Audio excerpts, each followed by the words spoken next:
I don't know. Things are happening. Hi everyone. I think. Are we? I think we're live. This is the best intro ever. We are all professionals. This has been rehearsed 3 times so far. We were just in the green room making sure that all the technical stuff was ready. We've been practicing, rehearsing since 3 o'clock this afternoon. So everything you see tonight is actually a well-rehearsed play. Everything is scripted in this game. Workshop to death. Mm-hmm. La la la la la la la la la la. You were gonna say, Kestrel? We all know exactly what we're doing. Yes. Which is why I want to talk about the game real quick. We're gonna play a hack of a game called Mud Dragon. Yay! Thank you, green screen. That's funny. Mud Dragon. It's a game by Ben Lemon. It's a small indie game. It's rather hard to find on the internet. The PDF is free without the art. If you search for On the Ecology of the Mud Dragon, you should be able to find it. It's a small game that plays really well for short sessions. We'll probably play through maybe 2 or 3 sessions tonight, actually. So you'll even have time to level up your characters in between, like during the break and all that. Level up. Yes. Don't get me attached to my Wizmo. Just Right. Well, so what this is all about, because this is a hack of Mud Dragon, we're playing the Wizmos. You see them on the overlay right here at the bottom. They're hiding the players a bit though, so I'm gonna reduce their size a tiny bit. Cause, yeah, that's better. So Wizmos are tiny robots that come from the Dark Matter universe. Dark Matter being a supplement for D&D 5th edition that is basically D&D in space.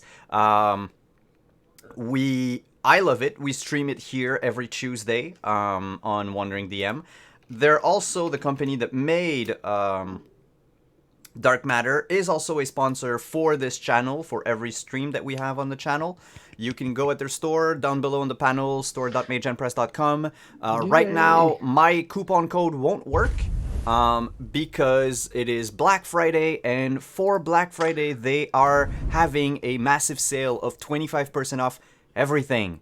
Yeah. Which also includes the hardcover. If you want to pre-order your hardcover version for Dark Matter, you get 25% off. I think it's $40 or $50. So still, it's a nice steal at the moment. Tonight, by the way, Tonight, by the way, we are giving away. I just realized that I'm like super low on the overlay. What the hell? Tonight, by the way, you're like boosting all of us up. Yeah, you're carrying the crew. Is what you're doing.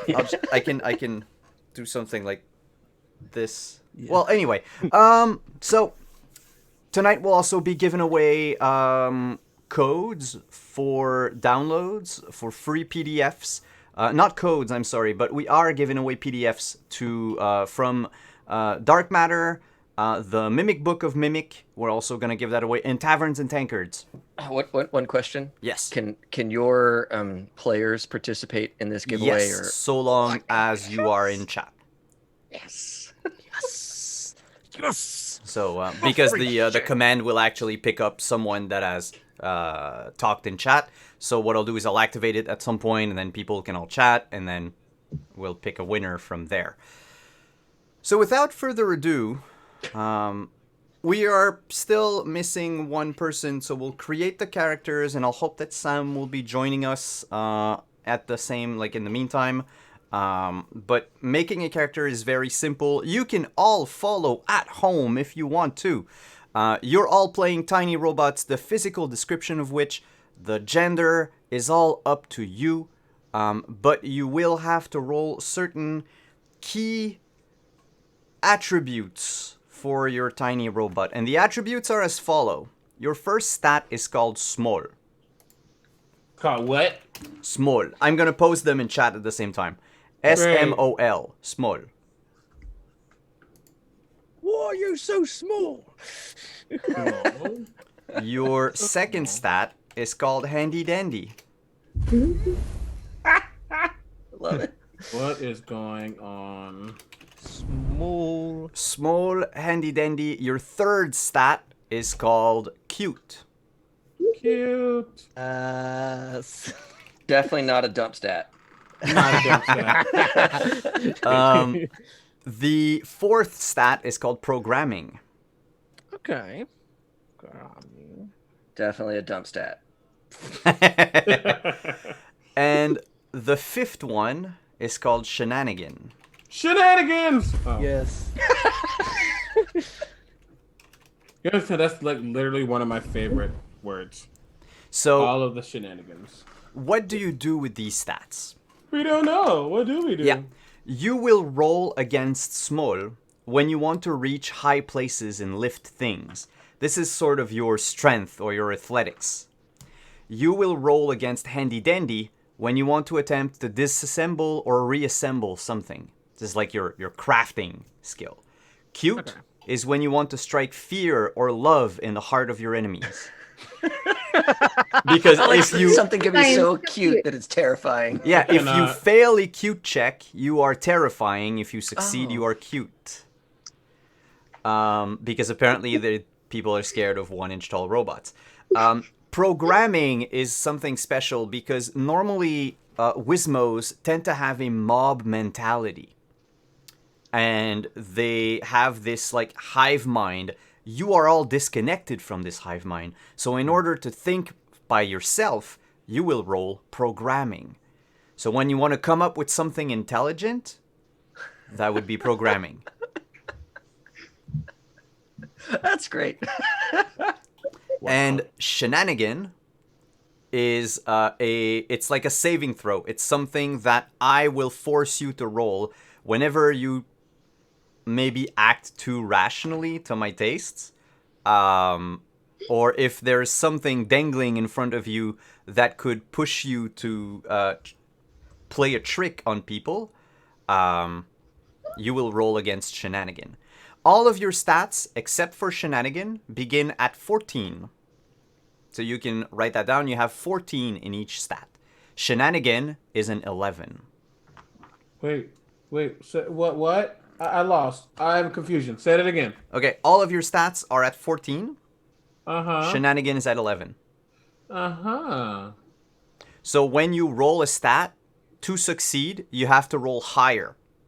Equal or higher. Okay. So less than 50% chance. Yeah. That's pretty good. I like it. But wait, there's more. Good. Good. If you roll a check and you fail, you can choose to succeed anyway. That has consequences. Yeah, If do like you- things like pop off my robot at that point or something? Like, am I Uh, straining so hard that I'm losing bolts and things? Or... Depends on What's what going on there? happens. If you decide to succeed despite yourself. Where was it? So, and again, Yeah. we all have 14. Failing means we rolled under a 14? Exactly. If you you fail by rolling under. So we're you not succeed by very rolling good high. at things. No, you're not very good at things. Because I'm like, you might always fail under a 14. Yeah. You only have 6 chances of getting a 14 or higher. Yeah. So, if you Okay. decide to succeed in spite of yourself, not only do you succeed, but you will lower your stat by 2 points, making you better. Now you're gonna tell me, Okay. yes, but Simon, why shouldn't I just decide to succeed all the time? Well, you can. But if one of your stat ever goes to an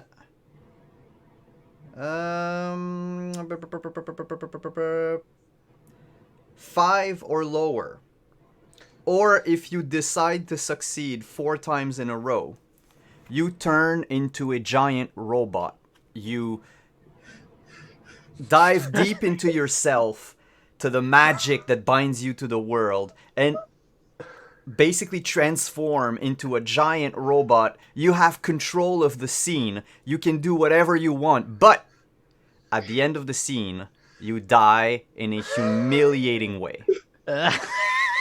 A pathetic and humiliating. I was all on board until it was humiliating. Yeah, it's I was like, like, yes, Come on, like the hero's death. Yeah, Now I'll it's- give you an example. In one of my previous Mud Dragon game where I played, I turned into a dragon. I ate everyone in the village and started flying away, but I became too fat from all the people I ate, so that I fell and impaled myself on the flagpole of the castle. ooh, that is rough. It's kind of something like that. Okay. The description of your death and everything is up to you. Now, if you succeed at a check, you can choose to fail instead. In which case, your stat goes up by 1, and you have failed what you wanted. So you can use this to try to balance out your stats over the course of the game. Okay. So I guess there's an element of confusion I am having. Okay, go ahead. So we roll some dice. Yeah. If we've rolled worse than a 14, we've failed. We Yeah. can choose to succeed. Yeah. If we choose to succeed, we technically will then have a better chance of not failing Yeah. because okay, I You know know, what? it's I'm kind of gonna go with it. counterintuitive, I'm but gonna go with it. It's cool. yeah, it's made so that you will do that as often as you want. It's like an incentive to do it more and more, knowing that at some point you will have to retire your character. Only if you do it 3 times in a row. Is that 4 what you times said? in a row. 4 times in a row. Yeah. Okay, so as long as you can do it 3 times and then Oh yeah. not Over do the it, and then it starts over. and to be fair, over the course of the game, it probably will not happen. Like you'll get to roll over the course of a single session, probably 6 times in all. So Okay. Okay. But also Oh. 5 is the lowest. Like once we hit 5, that's also the trigger where we turn It's into the trigger, Meganar, yeah. or Okay. So 6 is Whatever. the lowest safe stat. okay, 6 is that's a good way of putting that. Writing And that one down. And it's 2 up or 2 down, depending if we choose to succeed or No, fail. 2 down or 1 up. Okay. It's easier to become a giant robot than it is to remain a pathetic little 1-inch tall robot. Yeah. Now, all your characters are the same right now, and that kind of sucks. In Mud Dragon, like in the Wizmo hack, your name will actually alter your stats. So I will go through each one of you, one by one. We'll roll a first name and a last name, and that will alter your statistics. Okay. So we will start with Kestrel. And I will try to update the overlay in real time, though that might be a little hard. I was about to say, good on you. Tried that. Oof. Okay, give me 2 seconds. I got it here. All right, Kestrel. You roll 2 d20s. 1 for your first name, 1 for your last name. 2 for the first and 13 for the last. 2 and 13. Your name is Zip Buttons. Aww. That's fucking I love it. adorable. I love it. I like it. Zip Buttons. Here are your new stats. Small goes down by 4. Okay. And cute goes up by 3. Woo. Whew. Scary looking little bot. David, you're next. Oh, okay. I got you. Oh, yeah. That's a it's a 2 and a 14. 2 and 14. We already rolled a 2. Do you want to re-roll it? All right. My Actually, first your one- name would also be Zip Buttons, so we'll re-roll everything. Yeah, 2 zip buttons. That's not fun. All right. 6 and 7. Your name is Mech Data. Mech data. Yes. MD. That's right. Mech Data, your stats are as follows. -4 to cute, Yes. I'm not. Yeah, I like that. and -4 to programming. Whoa. So remember, the lower your stats, the higher are your chances of succeeding. But also the closer I am to Super Saiyan on my way out the door. Exactly. Okay. Next up, Kevin. All right. First D20. That's a 1. One will reroll its zip. Okay. And 2. A 2 again. Wow, jeez. Okay, 13 for the first one. All right. And natural 20 for the last one. Your name is Sparky Rod. Ooh. Ayo. Oh yeah, Sparky Rod. Sparky Rod, your cute goes up by 3, Ooh. All right. and your shenanigans goes down by 4. Oh boy. Wait. Oh. So you can actually succeed more often. You're the most like rational. Anyway, yeah, I'm just like the most clear-headed of the whole. the clear-headed of the bunch. Yeah. But you're like at a 7, right? On shenanigans? Yep. Yeah. Which means that if you choose to succeed one time, You're done. You're done. Yeah. CB. I love this game. We haven't CB, even you're played up. yet. Oh god. All right. That is both 18s. Is it like Bruce? Is it like Rod. yeah? Wait. What was it you said? I got 2 18s. 2 18s. So your name is going to be Leaky Butt. but B-O-T, Leaky Bot. Leaky Bot. Enunciation, Simon. Jesus. Well, This is a PG game, for God's sakes. Not anymore. blame the I was fact gonna that say, I'm is it though? French. He totally gets called leaky butt, and that's the thing now. So Leaky, your shenanigans goes up by 3, Of course it does. but then it goes down by 4. But what? Yeah, so in total, your shenanigan just goes down by 1. That's all. Everybody else got cool stuff. Do you want to reroll your name? Yeah. I'll let you reroll your name. But leaky butt, come on. That is good, but like literally nothing changed. Literally nothing changed. Can you keep the name but get different stats? We could. I mean, it's up to you, CB. What do you want to do? I want to reroll that. Like nothing changed. Then go ahead. Go ahead. Okay. 6, then 4.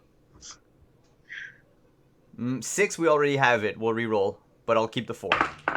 Okay. That was another 6. That's okay. That's fine. Okay. Come on, y'all. It's like 8 6s in a row. I am no. It's all numbers we've had already. Oh, okay. Shit. What is that? Yeah, I mean, there are only 10 names, so... I figure. 1. 1? That's No. Zip. We already have it. Fucking 8. Zip butt. 8. Okay, your name is Axel Scrap. Okay, I like that. I Aw. like Axel. You can call him Leaky Butt regardless. Axel, Axel's good. Axel's a great name. your programming goes down by 4. Hey. And your handy dandy goes down by 4. Oh. That's pretty awesome. So I am not that crafty. No, it's the opposite. You're super crafty. I'm very crafty and I'm very intelligent. Yeah. And no character would be complete without a starting equipment package. Ooh, shit. But because you are super tiny, you only get 1 item to begin with. It's like a bolt? Is it like... It could. It can't be that big, right? No. Here's the thing. When we end a session and we move on to the next, you can only keep 1 item between adventures. So you'll be able to either ditch whatever you roll right now for whatever you might find during the game, or keep it. So, Kestrel, would you like, or I should call you by your name, Zip, would you like to roll a d20? Right. 15. 15. You have a 3rd arm, which gives you a -2 to handy dandy. Ooh. Okay. Cool. Mech. Oh, it's a 3. A 3. You have nothing. Sweet. Oh shit! Sparky. All right, that is a 13. We already have. Oh no, 13. A tiny blaster. Ooh, So shit. whenever you use one of your stats in a combat situation, you have a -2 for it. Okay. Nice. -2 to stats mid combat. Got it. Axel. That is an 18. 18. You have wheels. The effect is gotta go fast. Yeah, boy. What's that mean? I don't know. Okay. Play with it. Okay. Awesome. I can do that. Some of the items don't have like a thing. Like you can have a tiny shirt. It makes you look more human apparently. 1-inch human. God. I'm gonna So- find a tiny shirt. We're gonna get We're- it to a dollhouse. Maybe some Ken doll there. So Get that tiny shirt. this is a game of improvisation. I, as the DM, have nothing prepared. This is all going to be improv, even for myself. Why do I say that? It's because the game comes with a list of adventure ideas. And we'll roll on it. We'll begin by rolling the setting. Who wants to go ahead and roll a d20 for the setting? I'll take it. All right, and the setting is going to be a 7. What you have to know, D&D, is that even me saying that everything is improv was rehearsed. 7. We rehearsed the improv, okay, buddy? Yeah. 7 is a space station. Right? Loving Who it. wants to roll for who the opposition will be? I can do it. All right, go ahead, CB. That is a 12. 12. An organized group of humans. Oh, no. I should note that somewhere so I remember. All right, we said a space station, organized humans. Who wants to roll what the reward for the adventure? Yeah, I'll do that. All right, Kestrel. Or I should say Zip. 5. 5. Candy. Hmm. Alright, God, we are actually playing. It's a mini game that I came up with hacking a game called Mud Dragon. We're playing the Wizmos, the small robots from the Dark Matter, the D&D 5th edition Dark Matter supplement. And they're gonna go on a grand adventure. This is an improv game, and it's made for laughs. Alright, so you're gonna go get candy against an organized group of humans on a space station. Now, in order to get XP in this game, not only do you have to succeed in getting said candy, but you also have to involve 2 things in your grand plan to get it. If you manage to get the candy, you get XP. If you manage to involve what's going to be rolled, you also get more XP. So, David, you're the one that hasn't rolled this time, so I'm going to ask you to roll twice. All right. For all the biscuits. 16. 16. Your plan must involve impersonating a political or religious leader. Okay. And what's the other one? Yeah.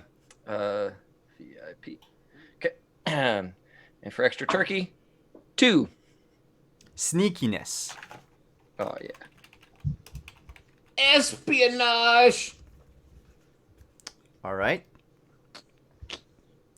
All right. So, the way the game works, So it's not like 3 gnomes in a trench coat. It's 5 robots in a basically, trench coat yeah. impersonating some. I love it. All right, good. I'm into it. Still only So- about 6 inches tall. Yeah, you'll be on top of each other's shoulders. You're like this big. Like Yeah. you're an action figure. impersonating a very important, political or religious leader. Yeah. But if you roll high enough, it works. So, the way the game begins is I will describe a tiny bit of the setting, where you are, what's happening around you, and then one of you, and that's completely up to you, will come up with that plan. If we were in a cartoon episode, it would basically be like the first few frames, we'd see that character coming in to their friends and be like, hey, I got an idea, let's get blah, blah, blah. And then the zaniness begins. So, we are on Space Station XY377. It is a space station that orbits a dead planet somewhere in the Elven Empire. XY what? XY377. Thanks.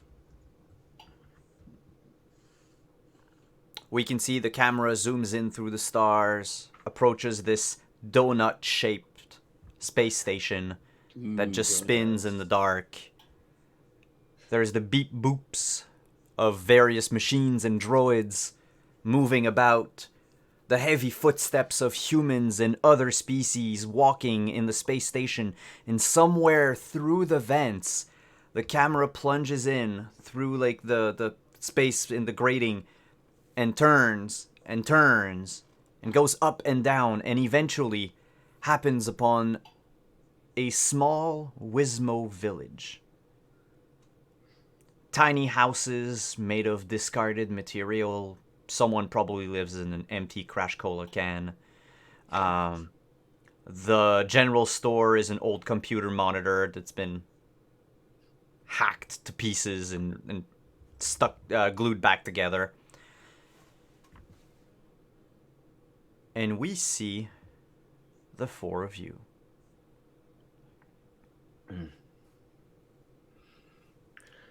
Who goes first? Don't make me roll. Okay, everyone roll a d20. Lowest goes first. So Mech Data. Okay. We're in Mech Data's house. Okay. Right. And Mech Data's house is one of those old. It's like an old tin toy. You remember the old wind-up tin toys? It's a fire engine. Ooh, right? Nice. And we're all inside of it, and he's got a he's bent up some coke tabs to make little chairs for those of us who are bipedal, right? And he's got a rug that's made out of scrap of aluminum for any of us that have 8 legs or wheels, right? So we all have some sense of comfort. And Mech Data is pacing, and he's got these like little robo antennas coming off, little ears coming up off of his head, and they're like bright orange with like little white stripes down the backside, and they kind of move around a little bit. They're a little animatronic, right? Mm-hmm. And he's got them folded back in thought, and he's muttering to himself, "Those kids had so much candy." And he kind of glances at the group. He says, "There was just so much candy in there. It's like a room full of children. And they don't look that big. I mean, they're hundreds of times larger than us, but not that big. I think we can get all of the candy? A lot of the candy. All of the candy, definitely. Yeah. You see. Go ahead. Yeah, Go. Sparky Rod. He just like slowly like pulls up his like small blaster and just like he cocks it. He's like, Meta, I think this might assist us in dealing with the children. Yes, great idea. How many rounds or bullets are in your blaster? Let me check. There were more. There were many children. It is very small. Make a programming check, Sparky Rod. All right. That is a 14. So it's a success. Yes. You managed to remember how to count. Okay. All right. This is great. All right, cool. But something is bugging you, because the numbers on the side of your blaster that indicates like how many bullets you have left, Mhm. it's a sideways 8. Sideways 8. I'm not familiar with that numeric. It should be enough. I don't know how big these children are. You kind of see as this is happening, Axel, who's like, picture Larry the Lobster from SpongeBob, like just like it's like super boxy at the top, and then like it kind of goes super slender at the bottom, and at the bottom is a really big wheel. Yes. Just one wheel, so he's just like unicycling it, and he kind of like going back and forth, and he kind of like turns really quickly and goes back.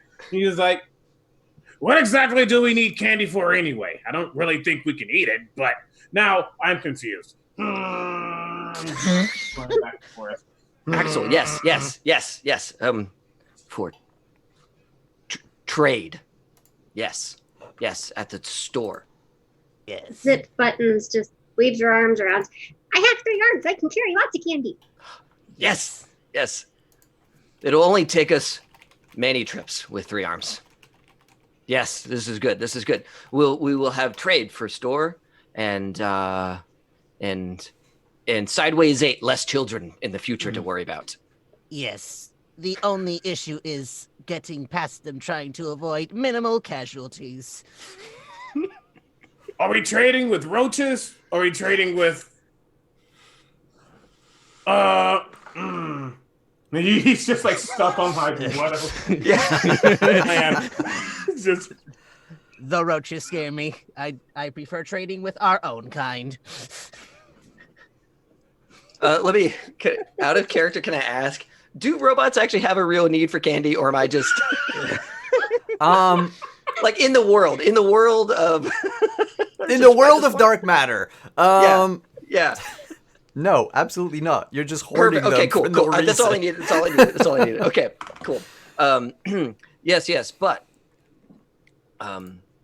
in the general store, I saw some of the candy had a number attached to it, which I think means it had a price, which I think means we can get that price for the candy.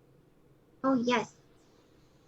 so we get candy to trade it, not with roaches, to get money, to get more candy, or do we? Other non-candy items. Yes. We take our hoard of candy and potentially dead children. Dead children. Oh, We can we can sell do dead those? children. Do they buy those at the store? I don't know. They're too large to fit in the TV.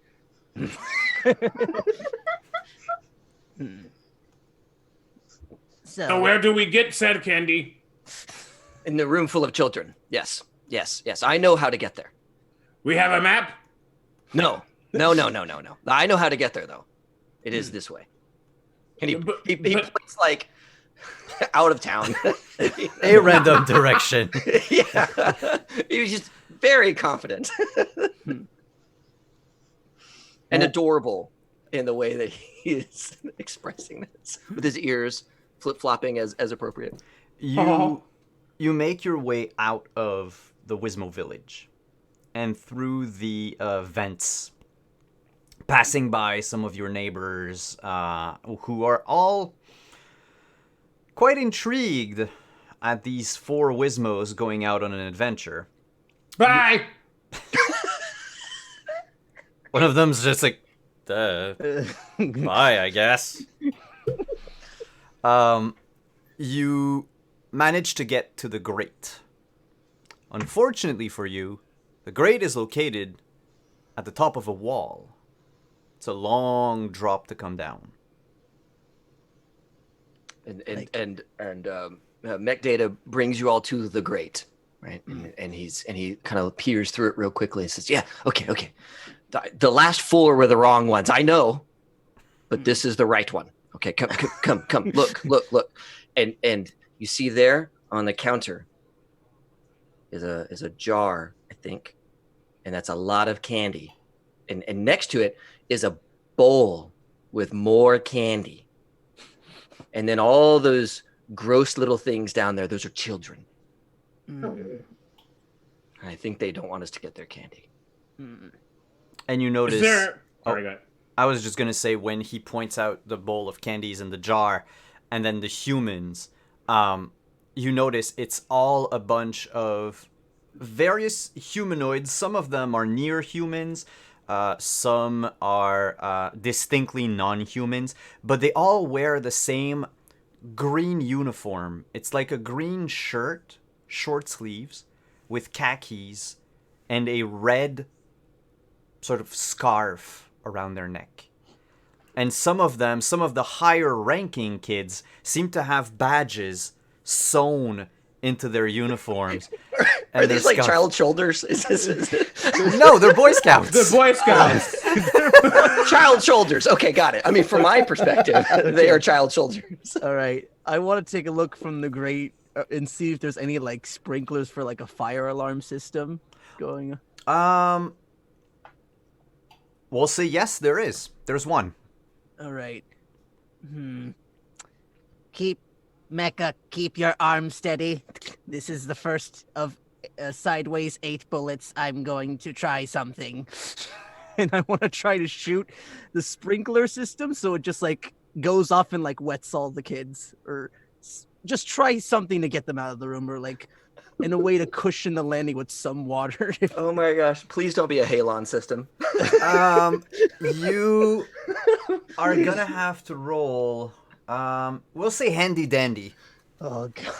I was really hoping for shenanigans, but That's a slaving throw. No, shenanigans is more like it'll happen. okay. So when you tell Mech Data to keep his arm steady, Natural 18. he just shoots them straight down to the ground, and it gets very stiff. Like, this is as steady as I can get Right. while you're doing your thing. And I'll just like go on his back. I rolled an 8. Yeah, that's an 18, and so I just try to like close, like I just have like one eye and it like sort of like focuses in like a camera lens, and then just fires. You fire your shot at the sprinkler, and the sprinkler goes off with a pling, and it emits this high-pressured, like focused beam of smoke that covers the entire room in about 1.5 seconds. Everything ends up being covered in a sheen of ice. The kids are all unmoving, paralyzed, covered in ice. But so too is the candy. So, great idea. I love the effort. Now, how do we get the candy? I think for now it is neutralizing the children that was a success. The candy we can sort out once we retrieve it. Have you ever seen candy before? I haven't. What if it melts or breaks because of the ice? Did you think of this? I did. Anyway. I assumed that water would come out, not pure nitroglycerin. I am very sure you thought long and hard about that, Sparky. You see Axel try to like wheel, and his wheel is super squeaky too. It's like, Is it like the wheel that you find on a shopping cart? yes, that one. It like rattles. This is you all. Oh, It rattles along and shimmy shakes. and he tries to find where an entrance would be, but since they're frozen, he's not really going to try to like hide. Because he's just kind of like, see, I don't really know what we're doing, but we're getting candy to trade to roaches, not roaches, whatever. And he, Mech Data is going to stop you from going out of the grate. He's gonna try and stop you. And we have to get down. We're all the way up high. You would we're break. high and it's down. Yeah. But there's a. Explain how this grate looks again. So you know what a yeah. vent grate looks like? Yeah. So it's located at the top of a wall. So there's like a 6-foot drop. You could potentially try to fling yourselves off of the grate and try to fall in the bowl of now frozen candies. Yeah. He is very intelligent, but he's also just like F this. So he just like starts to roll back, and he gets, and yeah, Make he's going for it. make a small check. Oh, I believe in you, Squeaky Wheel. that was an 11. Do you choose to succeed in spite of yourself? I will choose to succeed. All right. Yes. So your small goes down by 2. Great. You fling yourself out of the grate, spin backwards in the air, and fall wheel first on the bowl of candy. Since they're covered in ice, you have trouble remaining in place, as it's, like an uneven terrain. But so long as you keep rolling, you can keep yourself from falling on your back or your side or your face.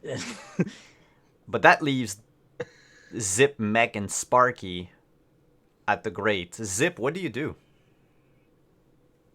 I just look to the others and get really excited, start bouncing around, waving my arms around. So look, he made it. Maybe we can all make it. Yeah. Potentially forming a zip line to climb down and have him catch us, just in case. I look around. I don't have any string for the line. Kind of looking at all of us. I don't think any of us have anything useful like that. Nothing, a blaster, and a third arm. Okay. I want to try something. Ooh, so there's like little bars in between all the grates, right? In the vent. Could I try like shooting one off and then like trying to like just connect them so it's just one long piece of metal we can just make a makeshift like pole down? That would definitely be handy dandy. Okay. I'm gonna try it. I will assist. Yeah, it doesn't do anything. Okay, well I'll be on the other end like holding it. Oh yeah, sure. While he's Like hitting it. narratively speaking, it can do something, but mechanically speaking, it doesn't. The game doesn't cover those rules. Okay. So that was a natural one, but I'm going to choose to succeed for handy dandy. All right, so you succeed. You create this long pipe from like the interconnecting grate bars, and it's just long enough to make a bridge from the vent down to the counter next to the bowl where Axel is located. But if y'all want to cross this bridge, this very precarious bridge, you're gonna have to roll small, because the bigger you are, the more likely you are to fall down or to break it due to your weight.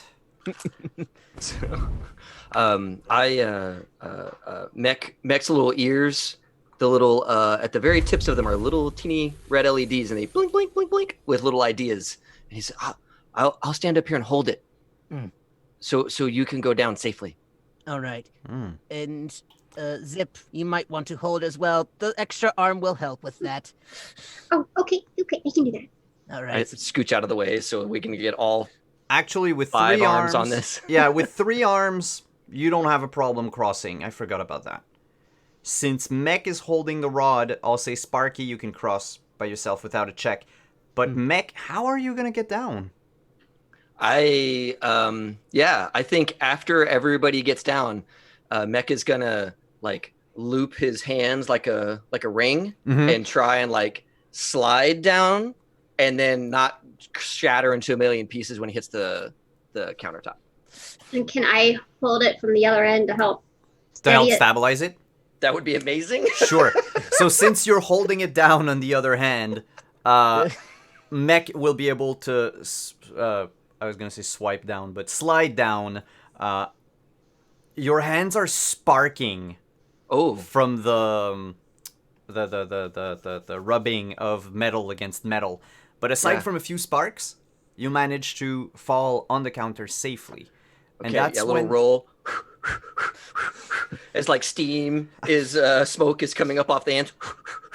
Trying to put out that Axe ember. was just like, "What took you so long? I just jumped." Wait, how far are we from Axel since we're on the countertop and he's like on the bowl of candy or like? He would be about like half a foot away from you, or like So- 6 Wizmos long. So He's looking like how? Looking at the state of the kids, They're They're- melting at the moment. The ice is melting. are their eyes moving or have they all died? No, their eyes are moving, and some Okay. of them slowly and shakily turn their heads in your direction. Oh, I'm gonna hide. Zip yells, "Hide!" I am gonna Oh, book no. it behind a Coke can or behind a pack of diapers or whatever's in there. I am hiding. All right, Right. Kestrel, what were you about to say? Oh, she just yells out, "Hide!" and jumps into whatever she can find. Axel. Fuck, what is Axel doing? Axel is going to stand next to that candy. And like almost flex, but not really. He's not supposed to be like a muscle guy. He's just like, oh, well, here we go. Time to get some bad boys. We said dead children, right? I'm going to like quickly like waddle over to like a just like a pencil like holder and just like hop in it and then like try to like find some pencils to like make some footing and then just like try to make it a makeshift trench and just have my tiny blaster ready for any kids that do anything hostile. All right, so you hide in a clear glass that contains a bunch of different like pens and pencils. It's a clear glass. Axel, you flex your absent muscles because you're a robot. You don't have muscles. But you flex your metal plates. Zip and Mech, you wanted to hide. I'm gonna ask you to make either a small check if you want to just dive to cover, though you won't know where you dove, or you can make a cute check. If you succeed, you will basically not attract the attention of the kids, despite not being necessarily completely hidden. What do you choose? I'm going cute all day. My little Cute? ears. I wouldn't Fold have back. to read that number some, so All right, then roll for cute. rolled a 15, and I'm going to choose to succeed. You choose to succeed? Mhm. All right. Remember, Yeah. you lower your stat by 2. And I rolled a 14, which succeeds because I have a cute of 10. Good. So the two of you scamper behind the jar of candies and just make yourself as small as possible and look like that cat from Shrek. Or I should say, Big look like eyes. Baby Yoda. Yeah. Yeah. He has really big cute eyes anyway. Yes. Axel, you flex your arms, and from your vantage point, Sparky, you see one of the kids approaches the bowl of candy, and in his booming kid voice, because you're all tiny, he says, "Ah, candy!" And he reaches down in the bowl and grabs Axel and a handful of candies, Like, and he if brings them. Are there The any? second he grabs him, I'm gonna try to shoot Are him there? in hand. I was. Are there any candies in there that aren't necessarily sharp, like Smarties or something? This just became like an Attack on Titan situation. Yeah, Like it's I am it's not a bowl okay. of Skittles. It's a bowl of Skittles. Even better. So Axel has some in his hand, and if he gets grabbed with the thing, he just like chucks them in his mouth and hopes to choke him. I'm trying to shoot at his hand. And then Zip's gonna just grab a piece of candy out of the bowl and try to throw it at the kid's face. All right. Jesus Christ. Okay. Y'all need to aim properly, and aiming would be part of your programming, I figure. So let's Oh. all make a programming check. But first, everyone's doing something except for Mech. Mech, Yeah. I'm gonna ask you to roll shenanigans. Okay. Thank you. Uh-oh. Because it's too simple to just stay hidden. The temptation is great. Yeah, no. So my shenanigans roll is a 15. My rating is an 11. Oh, so you succeed. You can remain hidden if you want to. So what Mech is going to do while the rest of them are making the commotion, he's going to very carefully start to move the jar that he's hiding behind over towards the pipe. Like he's just gonna grab it and he's just gonna just shift it, just very gently shift it across the counter. All right. Right now, you're too cute. Nobody sees you. But for everyone chugging or firing, can you please roll programming and let me know if you succeed or not? Okay. I failed, but I'm going to choose to succeed again because I want to see what happens. All right. Okay, I rolled a 16 with program 14, so I succeed. And I a minus failed. 2, so, oh yeah, Does he succeed? yeah. Okay, so here's how it plays out. Kid goes, "Oh, candy!" Shoves his hand in the bowl. Picks up Axel with a bunch of candies. Approaches the candies from his mouth. That's when Zip flings a Skittle that goes straight in the kid's eye. One whole Skittle. Yeah, the kid puts his free hand on his eye and goes, "Ah, ow, ow," as he's screaming, "Ow, ow." Axel takes up another piece of Skittle, launches it straight into the kid's throat and just... And that's when, Sparky, you fire at the hand of the kid. The Boy Scout drops the handful of candies as they clatter on the floor. Axel, too, now with a small scorch mark on the back of his hand. And he just... He slips on the candies that are on the ground and falls down headfirst on the counter. Ooh. And then back down on the ground. We're not killing children on a Twitch channel. We're not killing children, but he's pretty banged up. I immediately regret making the opposition children. Wizmo's 1, children 0. You're lucky, Axel, that he didn't fall on you.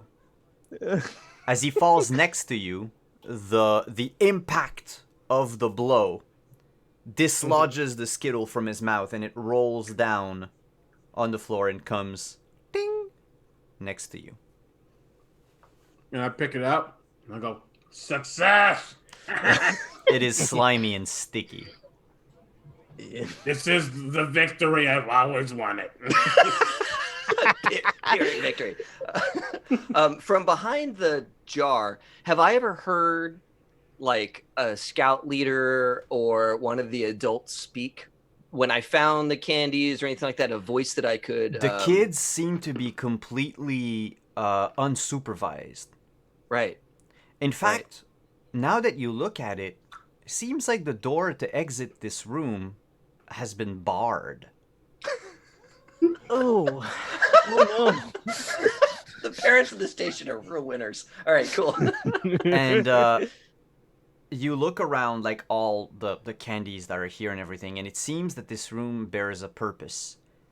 A very sinister purpose. To get kids hyped up on sugar and then release them across the station for some nefarious purpose. Okay, so I want to impersonate the voice of a leader, of an adult, right? And I want to, so I'm gonna like kind of turn my face away from the jar towards the wall behind me, and with my little like speaker mouth say, "Now that we see that he is choking, what do we do, scouts?" To like try and get them all to do the, oh, you do the Heimlich and you do the CP, you know, like try and get them all to focus on helping their friend. To get them all looking down at him and dealing with that instead of me with my jar as I shift it further along. I'd say make a cute check. All right, cool. You have to succeed to get the booming voice. Yeah, so I did not succeed. So I really want this. So I'm gonna force the success. All right. If I can. Lower your stat by 2. You yell out, and the kids immediately go to the poor one that fell over, and they immediately prop him up, do the Heimlich, apply a cold compress to like the giant bruise that he has on his forehead, and also over his eye that's like puffy from having a Skittle land in it. The kid is like held by all the other kids. They're all huddled together, which leaves Axel plenty enough room if you want to run away. As they do so, they give the Heimlich to the kid. While they're doing this, Yes. Axel sees an opportunity. He's gonna look down. He's gonna look at the Skittle. He's gonna look down, look back at the Skittle. He's gonna drop the Skittle. The nearest boy, or the nearest child, I'm assuming they're wearing shoes. Yes.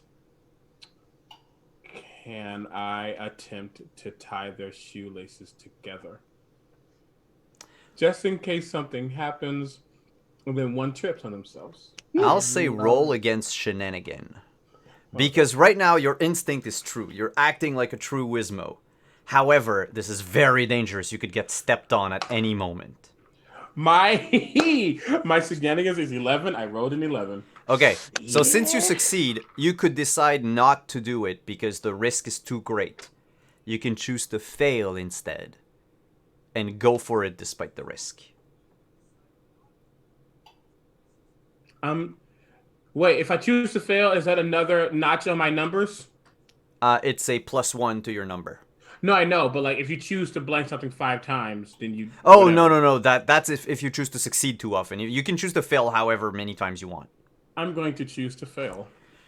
You rush through the forest of shoes and soles and start grabbing at shoelaces and tying them together.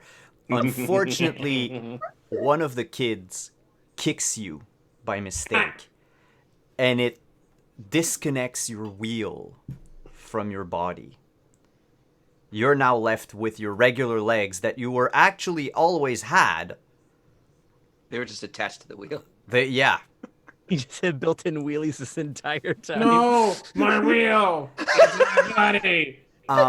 Man down, man Can I down. attempt to grab the wheel? You can, but that's also at that moment that the Heimlich works on the kid, who wasn't choking anymore, but they did it out of reflex. And out of the kid comes out this Darth Vader action figure Oh, that he had apparently swallowed. Is it like a Lego or is it like a full-on like action figure? Like it towers over us. Oh, it towers over you. It's like a 4 inches Darth Vader action figure. And it Damn, falls I on the want that. ground. Axel, you can choose the wheel or the action figure, but you can't choose both. Damn, I want that lightsaber. I want the action figure. Yeah, I mean, You say right. farewell to your wheel, grab the action figure, and run back up to the counter. Meanwhile, the jar has been moved.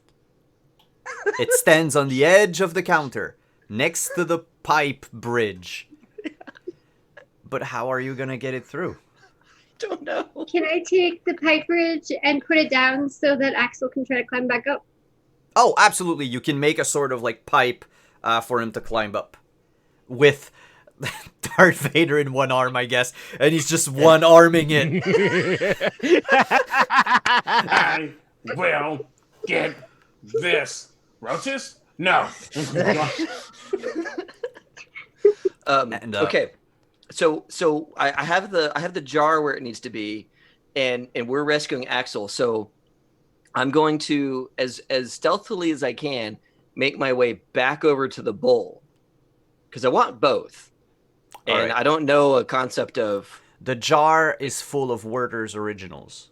The bowl is full of Skittles. Yes, Yeah. I mean, we need a balance of our. I don't candies even here. know what those candies are. I need They're like You know- hard caramel candy. They're Yeah, amazing. yeah. Like They're really good. yeah. Your grandma and grandpa eat them, and I eat them. yeah, they're great. But grandma and grandpa also eat them. Fair.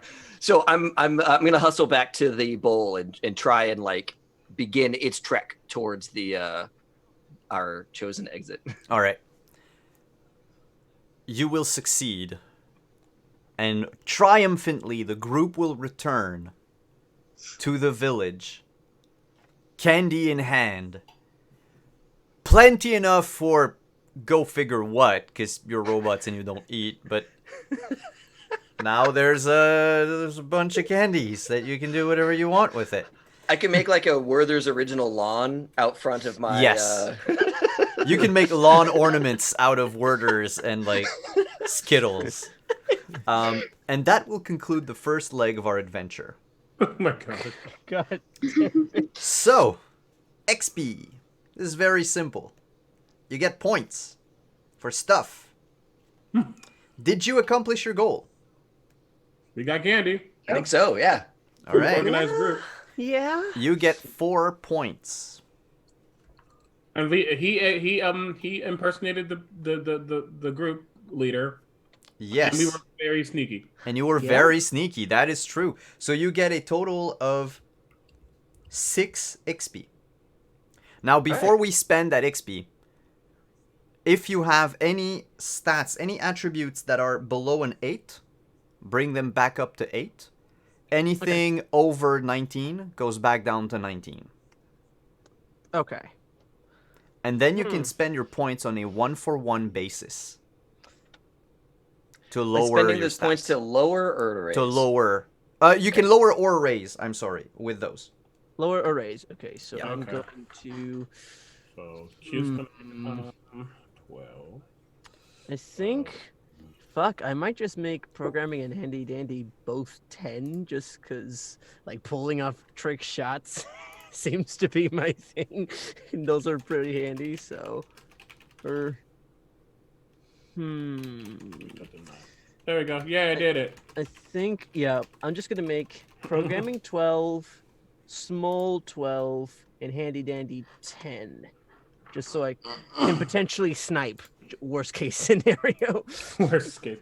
Does my action figure do anything, or I just have an action figure? Yes, you will have managed to identify your action figure. Oh yeah, totally. I'm action scrap. I It scrap is- shit. It is a 4-inch tall Darth Vader action figure, complete with like the dark black suit and everything, and the mask and all that. And it has a button on the back that you can press. And when you press it, it says, "Luke, I am your daddy." They better. It was just one of those Darth Vaders they never recalled. 'Cause Yeah, they got it's like a knockoff cheap Darth Vader. Does this change Axel's name in the community? Like, is he now Would Luke, be known I am as your Darth daddy? Vader. No, Axel remains Axel. Have a black cape you could wear.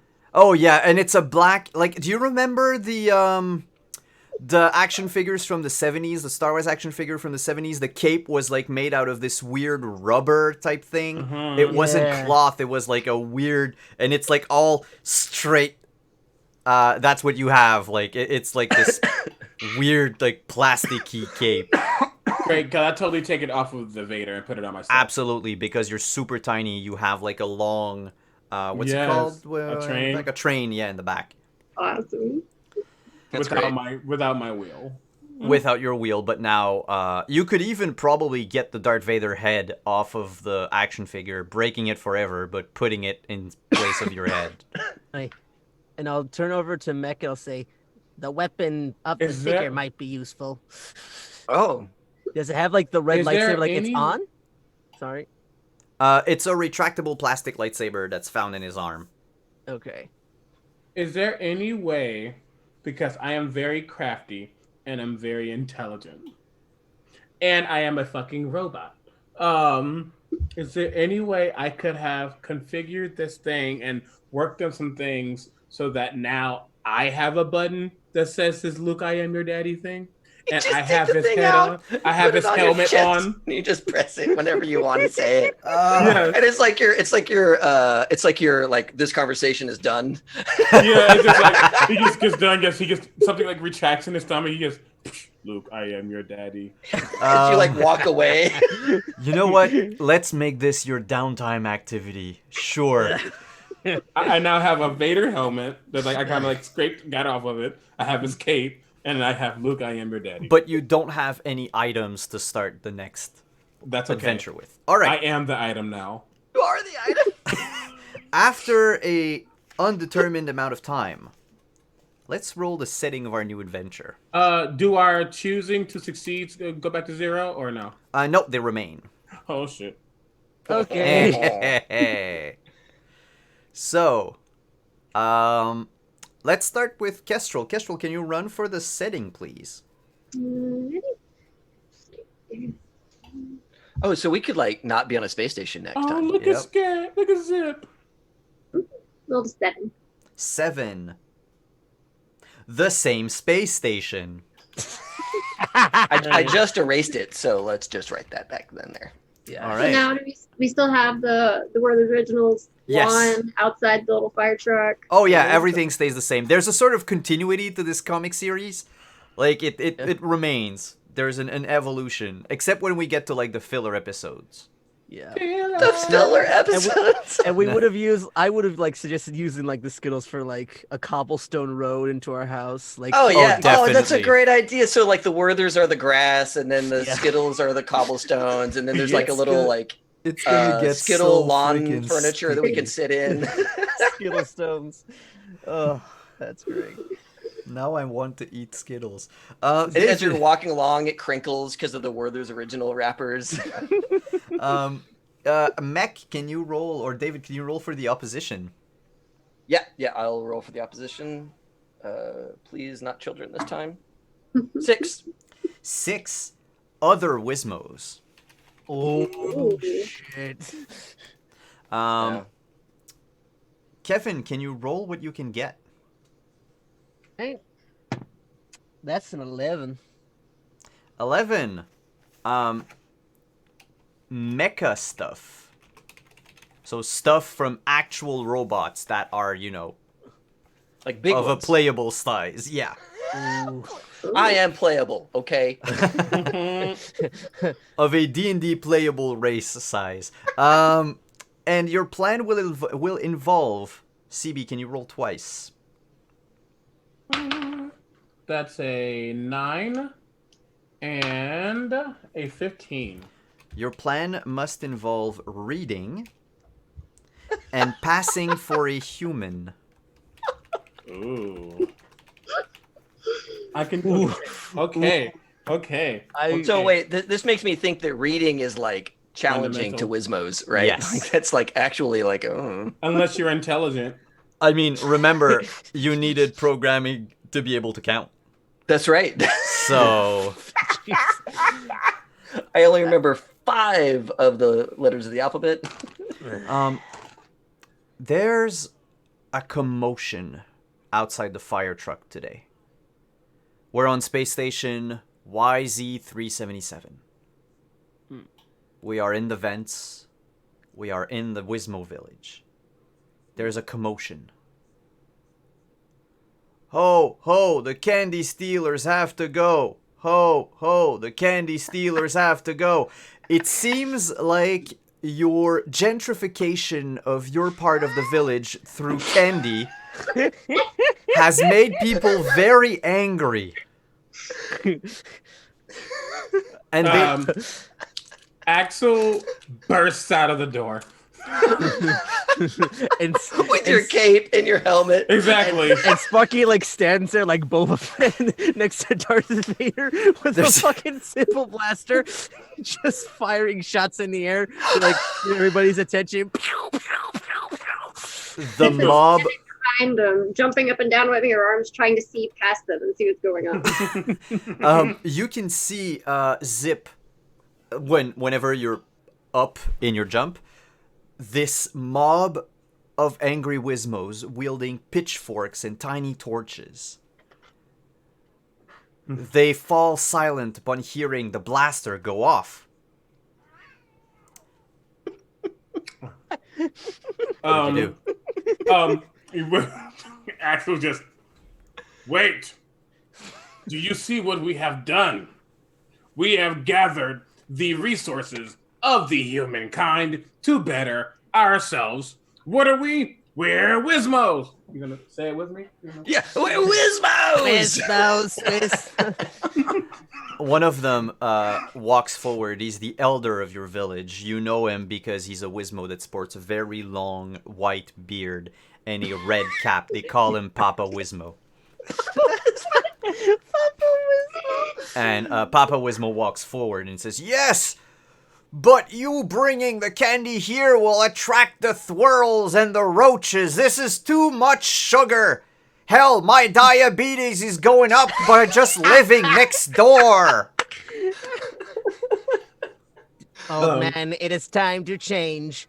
The world is a very harsh place. We need the sugar to fend off the children and roaches. With more blasters like these and our new lord, I just point over to Axel in the outfit. We'll Lord Vader. Lord Scrap. This is his new name. Yeah. Let me change the overlay. Lord Scrap. Lord Axel Scrap. Yes. There you go.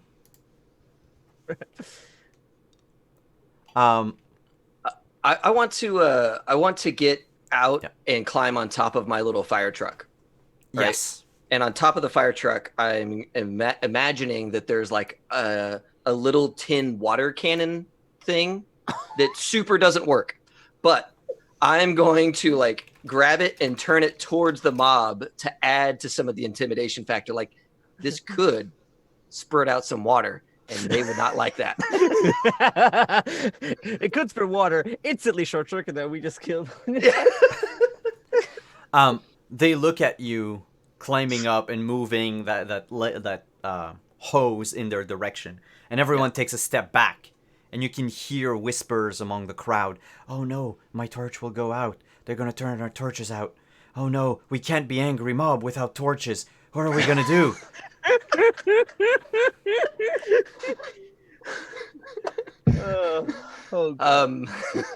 So we've stolen all these candies, right? Yes. And we've arrayed them in outside of our headquarters, our I Wizmo. guess. Our Y'all Wizmo live house. together now, apparently. I'll mention down to Zip and say, Zip, offer them some of the candy. Maybe they just want some for themselves. We have too much. Do we have any left that's not stuck on the lawn, or is it all like part of the lawn and driveway? Part of the lawn. This expanse of candy. Just tons of it everywhere. So, you want to give them part of the lawn?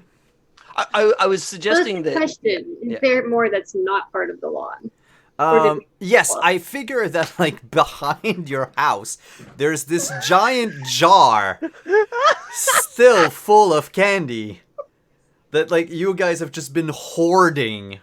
Okay, so Zip jumps out the door and just like jumps up and down, waving her arms around and goes. She's like, "Hey guys, we've got more in the back. Come here, hurry!" And she runs around the back, and then stops by the jar to see if anybody follows her.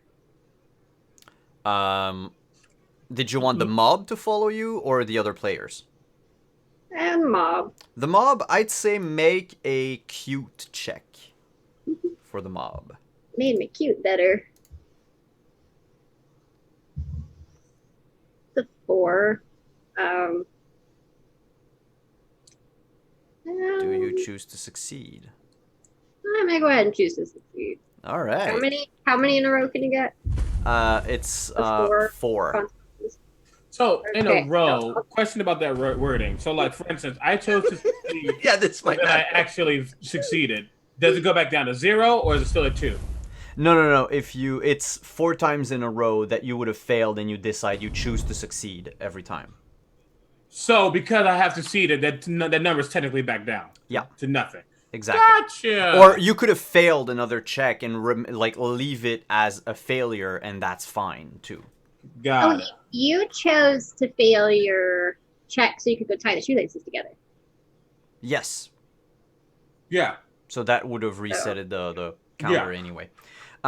So you choose to succeed. the Papa Wizmo looks at you and says, "This better not be a trap." And he turns and he says, "Wizmo number 1, Wizmo number 2, Wizmo 234, Wizmo 41, Wizmo 37, with me."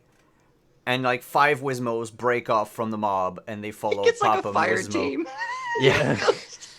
And they right. follow you into the back of the house.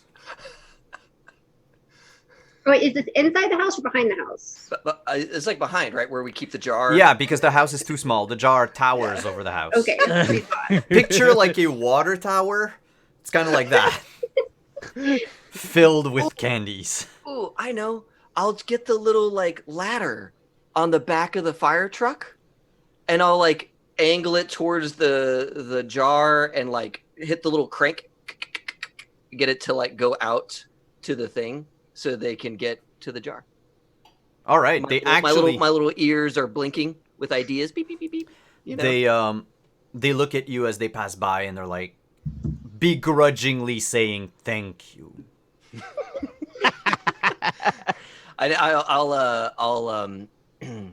I'll read. I don't think I have a way of working in reading language here, so never mind. Sometimes, by the way, it's perfectly fine sometimes to either not reach your goal or not involve something from the plan. Like sometimes it's too far-fetched and it just happens that it doesn't Right. work. You just gain less XP. Right. By the way, you get XP for failing anyway, so because it's that kind of game. Like whatever happens, happens. So Zip, you stand at the edge of the jar of candies. The 6 Wizmos are following you. Are we all up on the ladder going across? All up on the ladder, yeah. Okay. You're the first one at the top of the ladder. This What do you little do? like tin ladder. I'll lean over to Lord Axel, and I'm just gonna say, "Permission to destroy the ladder." Oh, not yet. We But have to it- make sure they're not actually going to, hurt us. Give them a chance. Chance given. And Zip is there trying to decide if she should actually try to offer them candy, or if she should like try to make them all fall in and then knock the ladder down so they can't get out. Hmm. So they're stuck down in the jar. Yes, I'd say you don't even need to roll. Yeah, you wait for them to jump in the jar and start picking up candy with their pitchforks. They just stab into them and like make it a They're like just kebab stabbing of candies. violently into Skittles and caramel. Just Yeah. Really quickly. So Zip and the 5 are in the back, and we're in the front, correct? Yes. I'm on the house. You're Yeah, on the house. Mech is on the house. Sparky and Axel, you're at the front door, and Zip is in the back of the house, coming back down the ladder. Cool. Lord Axel. He the fucking Lord. Axel leans over to Sparky and says, "Just 1 second. I want to try something." And he kind of sneaks back. He just holds his hands out to the rest of the mob. He goes, "Peace, be still," or whatever. I read that in a book of the humans that talked about a deity and Holy Spirits. Okay, I'm leaving. He runs back inside and like kind of gets to the side of where Zip is and the people.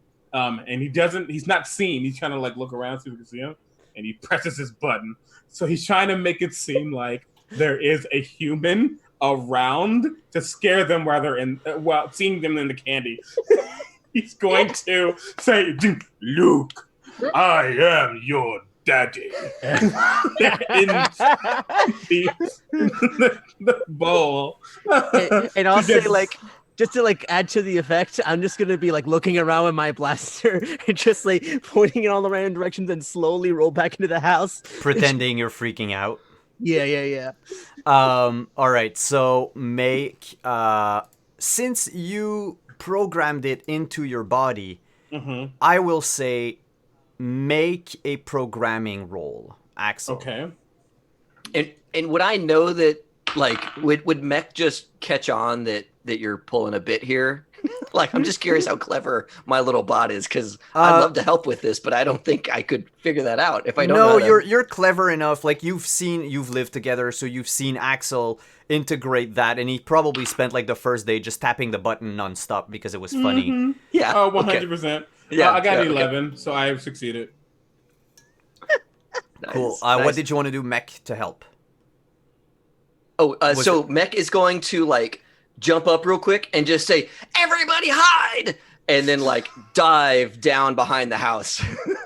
All right. And Zip, you're coming back down the ladder. Do you retract the ladder at the same time, or since that was your intended plan too? Do I do what to the ladder? Retract it to leave them stuck in the bowl. As a sacrifice to our human god. Really, it's balanced on top, so it'd probably be stuck in regardless. Oh yeah, right. Yeah. I don't think she realizes that at first, so yeah, she like pushes it down and then pops off. Cool. Off the edge of the jar. Zip is savage. You Zip pop is off. Savage. Yeah. The voice booms out. Luke, I am your daddy. Ah, humans! The mob throws their torches around, abandon their pitchforks. Thank you. They start running for safety and security. Some of them actually hop into their house and tiny turrets pop out to like protect the place from, as if a human could like crawl in. Anyway, there's one human that came to your village once, and he was lost. It was a white man wearing a white tank top. He was scarred a bit in the face, bleeding, and he was walking around with a lighter to light his way. And he kept saying something, mumbling about, "Oh, come to the coast. It's gonna be a fun time of the year. We'll have time with the kids and all that." His feet bleeding. Yeah. Yeah. And he left saying something like "Yippee-ki-yay" or whatever. I'm dead. I'm not about to play. Of course. Not about to play. Yes, face. But How far down is oh yay. How far down is the jar of candy where the 5 are now stuck? what do you mean? How far down? Like how where far is down it? in from me? Where is it? Is it just like right now? Is it down a ladder? I can't visualize it in my head. For some reason. So let's imagine that you have like this is the floor of the vent, and Right. you would have like the fire truck over here, right? And in the back you would have this jar of candy. So the jar is, we'll say, half full, because Wizmos are optimistic. Yes. And they are stuck inside. And they got it, and they went up. Yeah, and they fell went in. up and they fell in, thinking that, Zip would probably get them out, but now there's a human about, so they just dive further down. Yeah. Into the bowl. The Lord puts his hands behind his back as he walks over towards the glass, the jar of candy, and looking dead at the elder, like his face is almost against the glass. He goes, "I know your name. We call you Papa, or whatever we call Papa you. Wizmo. We call you Papa Wizmo. But I know that you are LUK3. Luke, I control that god. You will come back unless you leave us be with our candy." And he kind of turns around to like survey and pushes the button one more time, so no one sees him push the button. So you hear it again.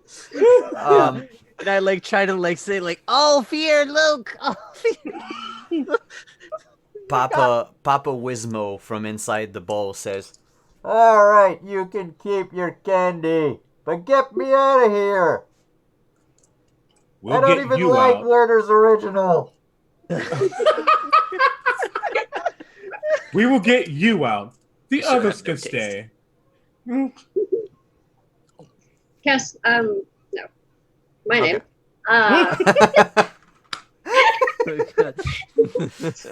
Zip just shrugs all three arms, like, I don't know how to reach you. You strut out of the yard to who? Sorry. What? Can you just repeat what you said? You strut out of the yard. Shrugs all three arms Oh. and it's like, I'm sorry, I don't know how to get to you. Oh, okay. I heard strut. That's why I wasn't. Yeah, you shrug at them, and you can start. All four of you. Your scent program goes off. It smells like burnt sugar. Oh no. Because remember, they all dropped their torches. Oh no. The fire spread to your lawn, and now No. all the candies are melting and making All a right. mess. All right, I'm gonna run to the top of my truck, and I'm gonna read all that I can around that hose to see if there is an on button or some kind Wow. of lever to get Wow. water going Wow. through this You thing. are reaching for XP. Hey, Um, that's not much of a reach. It's I mean, plausible. it's It's a a reach, tiny, right? tiny fire. that's truck true. with a tiny Make a programming check. All right. Thank you. Oh, yeah, that's a success. I got an 11 on an 8. There's an on and an off switch. Unfortunately, it's already on. Oh no, we've spent all the water. And then you remember all these like fun times you had like in the previous years during National Water Day, where all the Wizmos I just hate kept you. running in water, and like water will never run out. Like that's just a silly notion. And now you think about your hubris, your tiny robot hubris, as you watch your lawn getting melted. And that is where we're going to take a break, everyone. On the return, we will be giving away prizes from Maygen Press. Stick around, y'all. We'll be back in about 5 to 10 minutes. This is amazing. Holy.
everyone. We are back from break.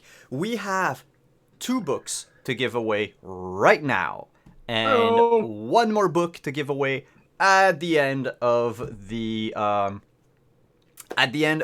stream. What I would like all of you, if you want to participate in this giveaway, the first one will be for the first winner will win the Mimic Book of Mimic from Magen Press. It's an absolutely beautiful book. The art is gorgeous, and it's replete with info, stat blocks of anything made into a mimic. If you want to mess with your players' heads, it's great. The second book I'm giving away tonight is Taverns and Tankards. Picture a like tavern-based campaign setting. Anything that has to do with drinking, the hangover, magical drinks. If you're playing Dragon Heist and you want to, spoilers, turn your inn into something more, because Dragon Heist is lacking in certain aspects, get the Taverns and Tankards book. It'll allow you to have a magical... The first time I played Dragon Heist was last year, and actually almost a year, day for day, today. And we turned our establishment into a gay nightclub that we called the Fairy Fire. Nice. Awesome. I like that. The Fairy Fire. I'm not about to play with you. I'm not the one who chose the name. But we had a dark vision room and stuff like that. Dark vision room. Yeah. I mean, a lot of our clientele had dark vision. Might as well do something with it. Is it like strobe lighting or something, or is it like it's No, it's like completely- only a certain group of people can see. Okay. Yeah, You with like- effects that are geared for dark vision. Geared towards dark vision, yeah.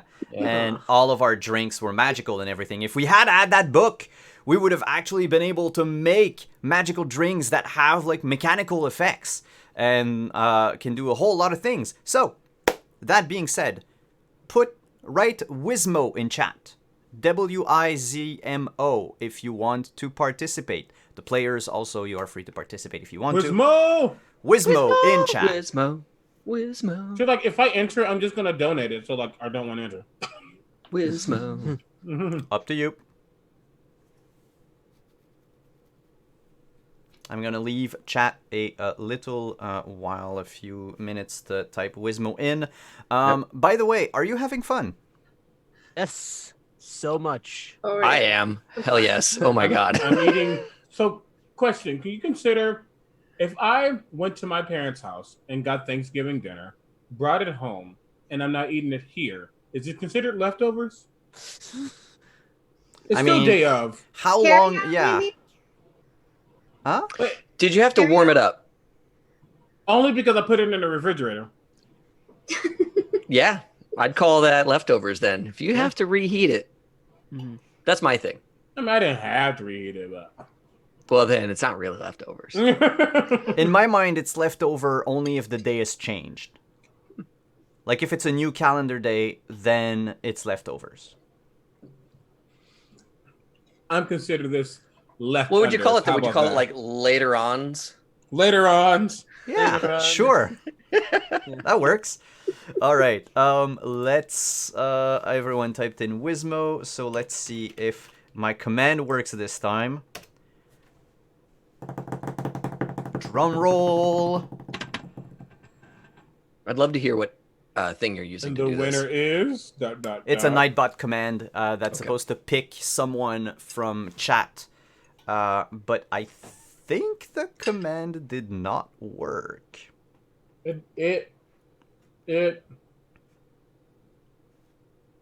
Doesn't look like it. I don't see it. It's just too much awesome, is what it is. All It just right. couldn't handle. I'm gonna try something different. All This and then this. Does that work? Wow. F commands. Yeah. Well, all right. So here's what we're gonna do. I have a list of viewers here. Some of them are probably bots, though. Six. All right. Everyone, Stop. You have 13 people who put in the thing, so you could roll like. I will Let's roll do a it. D13. Yes. And I will see. All right.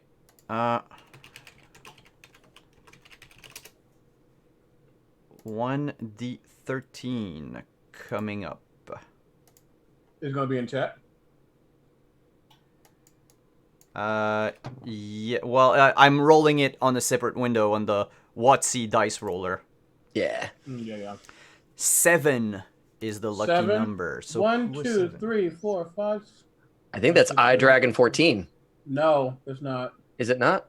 Okay, 2, 3, 4, 5, 6. It's Justin Ludlow. Oh, Justin. Justin Justin! Ludlow. Hey, Justin. Justin Ludlow, you win. You win. What I'm gonna ask you, Justin, is send me a private message on Twitter or on Twitch, and I will get back to you with how we're gonna proceed for the giveaway. You get the Mimic Book of Mimics. iDragon, super sorry for the tease. Super sorry Right? for that. Well, I need to roll another D13 Oh, okay. for Yeah. the So winner we- of Taverns and Tankards. Can a person win twice? Oh, yeah. Is it now a D12? Yes, a same person can win twice. Okay. All right. The winner is number 9. Okay, 1, 2, 3, 4, 5, 6, 7, 8. Lily _42. Love Lily that number. 43. 42. 42. Wow. How did I... Jesus, I'm drunk. Lily42, same thing. Send me a message in Twitch. Send me a message on Twitter. We will get around to giving you this book, the Taverns and Tankards. At the end of the game tonight, I'm giving away a copy of Dark Matter. So if you're interested in Dark Matter, if you're interested in Wizmos and space, D&D sci-fi, that's where you want to be in chat when this happens for the giveaway. Words Can I are can I hard. spice it up really quickly? Sure, what do you want to do? Another winner will win a Critical Bard shirt. Oh, shit. Oh, shit. Can I participate? Fine, you can participate. Yes. No, I won't. It's my channel. But No, hey, you thank you. can participate. Thank you so much, CB. That's Nice. awesome of you. That is real Great. awesome. Very kind, very kind. Yeah, it's They're Thanksgiving. very nice. I'm not Giving. just doing that to like boost me. It's actually a really nice shirt. So I have to get my I want hands to on get one. Does it sing? Mm-hmm. I should program that. Maybe Axel can like do something. That's right. over. He can just hang out like in the shirt because he's only an inch, right? He's like just a little thing. This is just a tiny bump. All right. Can you, CB, can you roll a d20 for setting? We're going to head back into our thing. No, wait, but we have to no, we gotta do XP from the last one. Oh, yes, 4 XP that you all get from the All right. last... All right. 4. That's fair. That's fair. All right. Well, 4 instead of 6. Come on, people. Yeah, we didn't do humans. We read a little bit. No, I it's don't wanna you go- didn't get the mecha stuff. Yeah. I Oh, wasn't sure. yeah. Like, do we ransom the guys for their mecha parts? Did they have mecha parts? No, they're not big enough. Yeah. I think, yeah, I'm just putting it all in. No. What do I want to do? Yeah, Cannon Fod, they get XP for failing. So they get normally 4 XP for winning, plus 1 per thing that they manage to involve, and 2 XP for failing, plus 1 for each thing that they manage to involve. Yep, I'm just going small and handy dandy. So. Yeah, we got no mecha stuff at all. Yeah. We I- didn't even leave our house, you know? Right? Like, But now we have to because it's on fire. yeah. I still have the same fucking blaster too. So, With sideways 8 number of shots. yeah. Oh yeah, that's another thing. As part of the loot that you can have from your hurried flight from the last episode, it's a pitchfork. Take it. You had nothing. Now you have a pitchfork. Yeah. See, I'm coming up in the world. Yeah. The effect of a pitchfork is that you can probably start an angry mob. Right. All right. The setting. I rolled The an mob 18. summoning tool. 18. Ooh, a cave.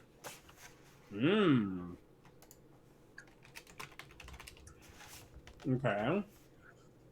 We'll see where that brings us. Kevin, can you roll the opposition? Opposition. That is a 13. 13. The opposition is going to be a big mob of humans. Oh, Fuck. Well, we got a mob. We got a mob starter. David, can you roll what you can get? 15 is what I rolled. Ooh, you're not trying to get a thing exactly. Instead, you're pursuing a stupid idea. Yes. So roll This on the sounds great. stupid idea table. Another D20. Another right? D20, yeah. Yeah. Another 15. 15. You want to invent a dance craze. Hey, we have a human mob to do it with. Perfect. Your plan Okay. must involve. Kestrel, can you roll twice for me, please? A 10 and an 11. A 10 and an 11. The first one is stupid, non-shiny paper money. Got it. The other one, I'm going to ask the group because it might, while it could be funny, it might be demeaning, and I'm thinking of re-rolling it. And you know what? We're gonna roll it. We're gonna re-roll it. Okay. I'll put in chat what the other one was, but not in Twitch chat, but just so you know where the line was drawn. Yeah. So- Yeah. Lines and veils. That's a good Yeah. line. I like it. So that's yeah. So can you roll again? Sorry, Zip. Yes. 4. 4. Fast talking. Fast talking. Yeah. I'm So good at that part. you want to invent a dance craze involving stupid non-shiny paper money and fast talking, and this is going to take place in a cave. Why in a cave? Well, we see an escape pod moving away from a now engulfed in flames space station. The Werther's original fire spread out to the whole Wizard's station. original fire. Cannot. Why are we? Because of Our course the home is Wizmos have turned gone. off all the fire suppression systems for like Yeah. several vents.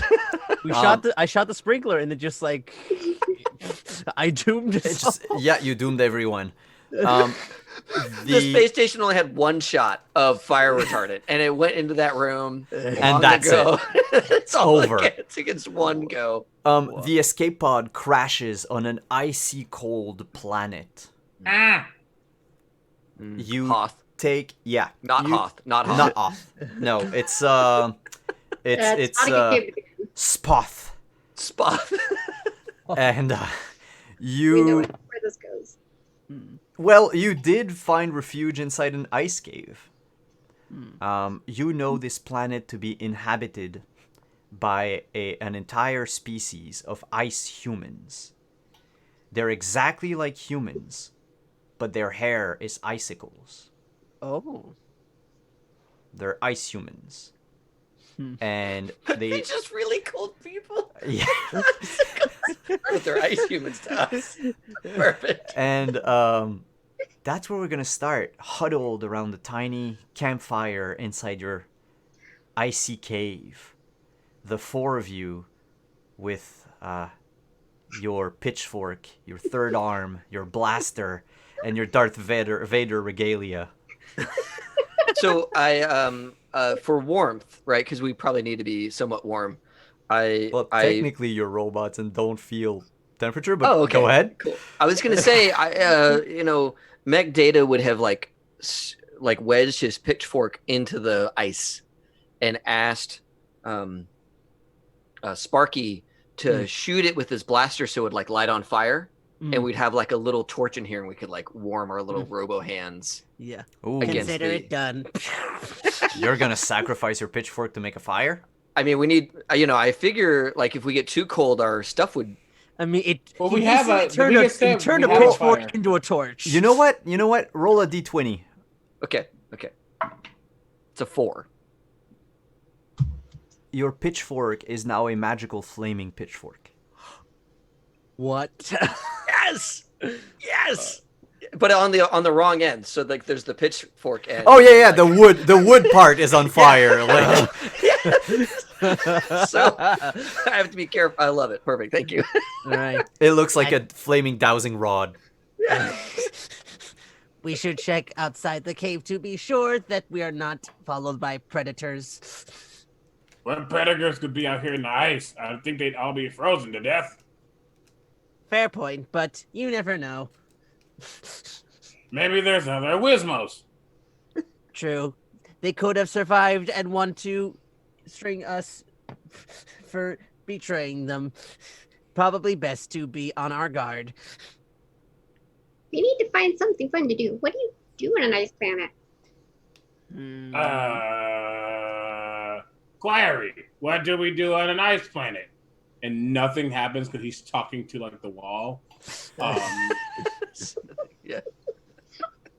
This is not what I expected. I don't like this place, and he kind of storms out. And so he starts to look out. He does look and see if anybody's out there, though. It's like his little black head. He goes, You see outside, a few paces away where you left the escape pod, a large group of about 20 ice humans have gathered around the escape pod, and they're prodding it with shovels, some of them throwing snowballs at it. They seem to be trying to hunt it in their own way. "Hey, get away from our Never mind. And he like, Make a Q check. Oh, guys. that's a 19. I definitely succeeded. They look your way as your voice echoes in the cavern. And then one of them says, "Huh. Must be the wind." And they go back to poking the escape pod. Axel, what's going on out there? There's some people who look like a winter wonderland poking at our ship. I couldn't think of the name because I was distracted by their icy goodness. Mech Data has learned that if he like gives himself a bit of a running start, he can like slide along the ice. So he's just enjoying the thrill of sliding and ice skating on his little robo feet. And he's saying, we should do something with this. The last time the Wizmos were against us because we were not unified. We need to come up with something that would unify Wizmos. Perhaps As he's like the art sliding of- along. Perhaps the art of dance that brings people together, does it?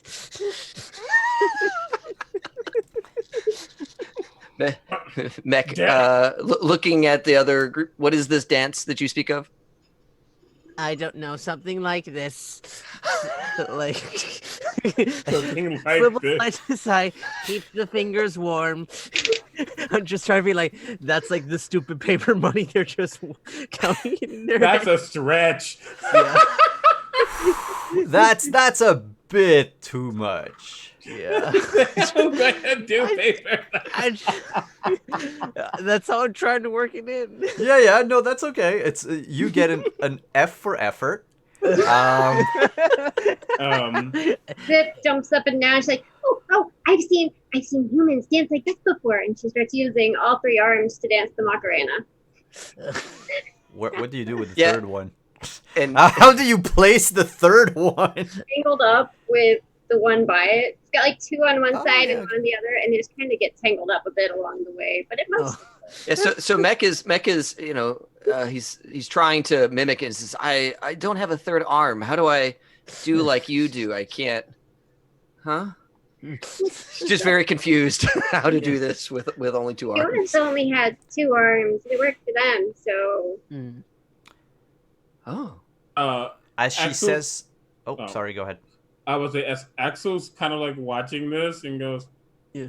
I have an idea, and looks back out and goes, hey, I see people. Hey, you want to learn something cool? You want to be as breezy as the Wizmo group? You want to be so snowy that you're what? I don't know what I'm trying to say. Just come over here. They turn to you and they You're start bringing walking humans here? forward.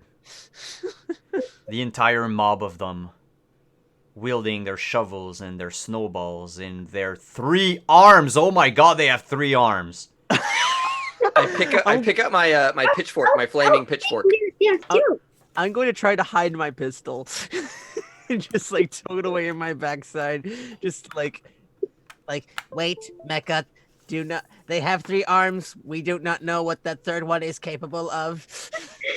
Zip I'll hide it behind my back doing the dance. with the little fire like above behind me. But I'm gonna hide the pitchfork behind my back so that they don't see that I'm armed and dangerous. Yeah. Except that you have the rest of your pitchfork. Yeah. With the Shutting out fire and behind. everything. Yeah. But cute, maybe ears We'll fold see. back. We'll see.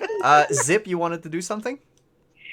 She just stands there and continues to dance with 3 arms because they have 3 arms. So she can show them how to dance with 3 arms.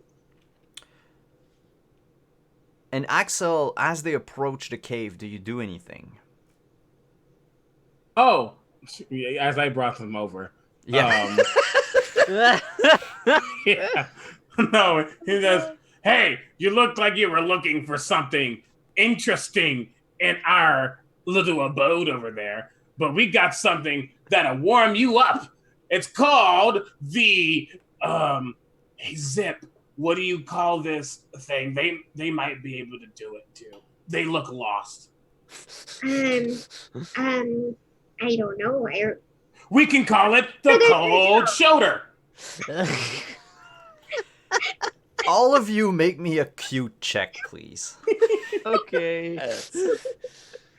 My cute is still a 17. I did not think I'd be using it. Hey, I succeeded. I rolled a I 17. First Oh, shit. success that I haven't forced. I did Good. not succeed. I succeeded. I succeeded. Do you choose to succeed despite yourself?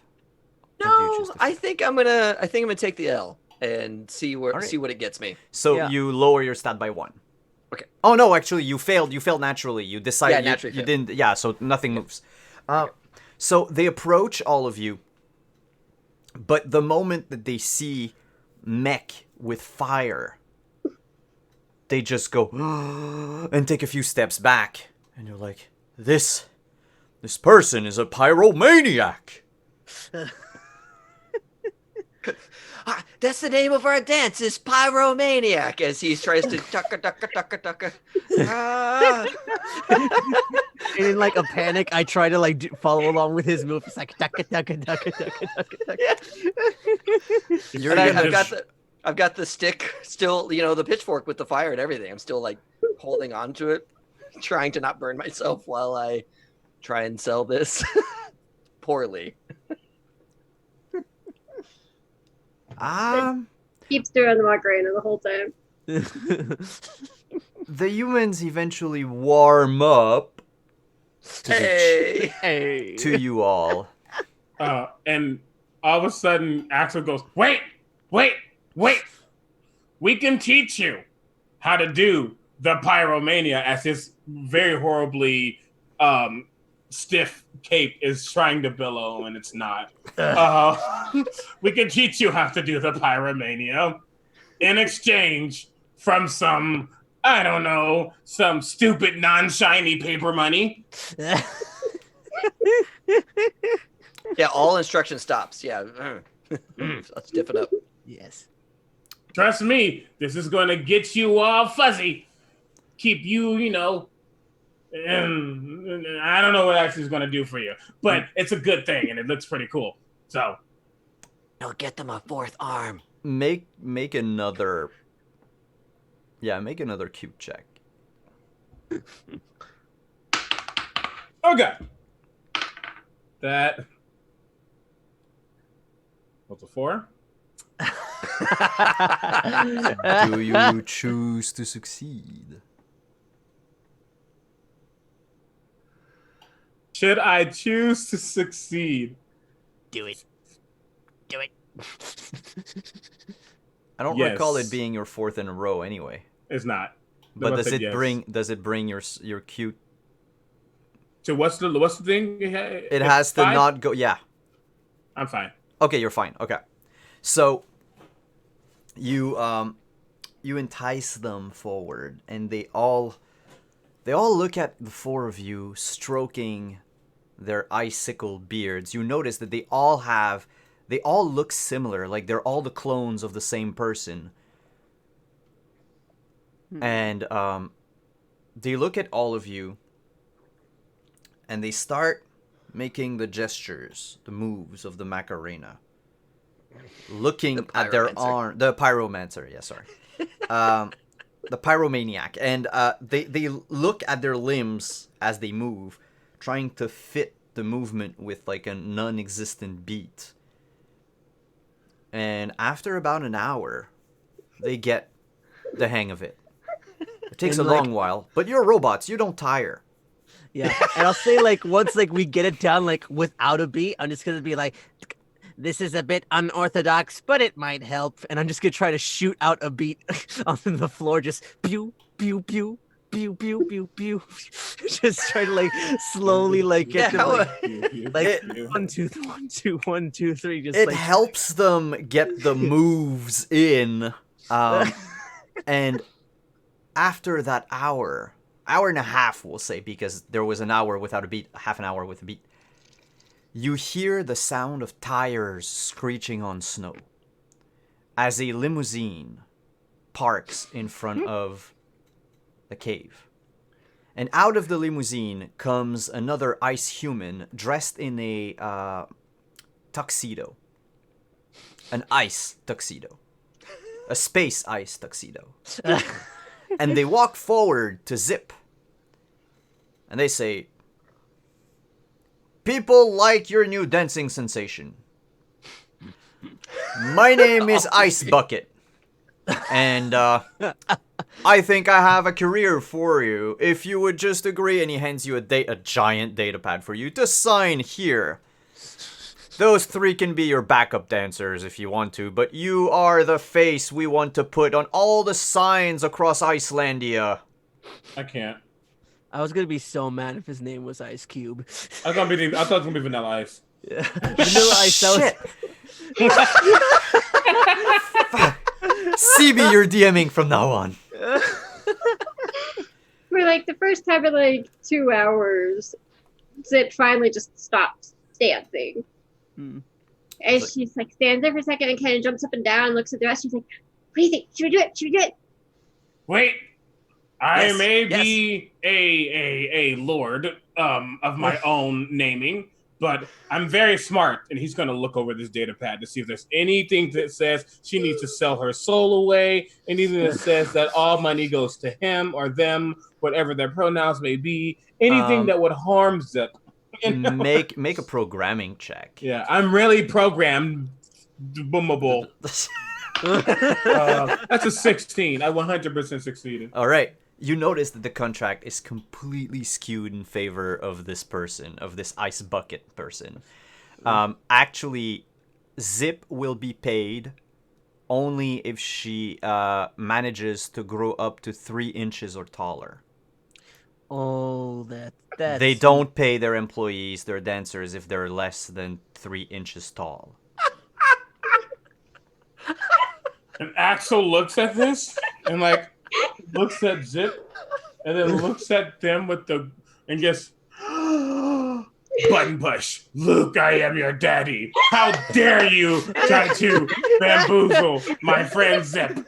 And I'm gonna She is worth more than this." And I'm gonna pull out my blaster on them, just be like, "You will pay us a fair rate. Wait, Nothing less wait, is wait, acceptable." wait. Puts all 3 hands on her hips and just glares. Sparky, come here. Sparky, come here. And Yes. I'm gonna boost Sparky up. And I'm gonna say, and while Sparky's boosted up with my ears, I'm gonna signal over to Zip. Zip, Zip, come here. Okay. She and uses all three hands to climb up. And as I'm gonna push as much as I can, so we're like 3.1 inches tall. I cannot. Make a small check to see if you can hold the weight of 2 Yes. Wizmos. Yes. Oh boy. Oh, okay. Roll an 11. My small is a 10. I got it. Nice. With Yes. shaky arms, you hold Zip and Sparky up.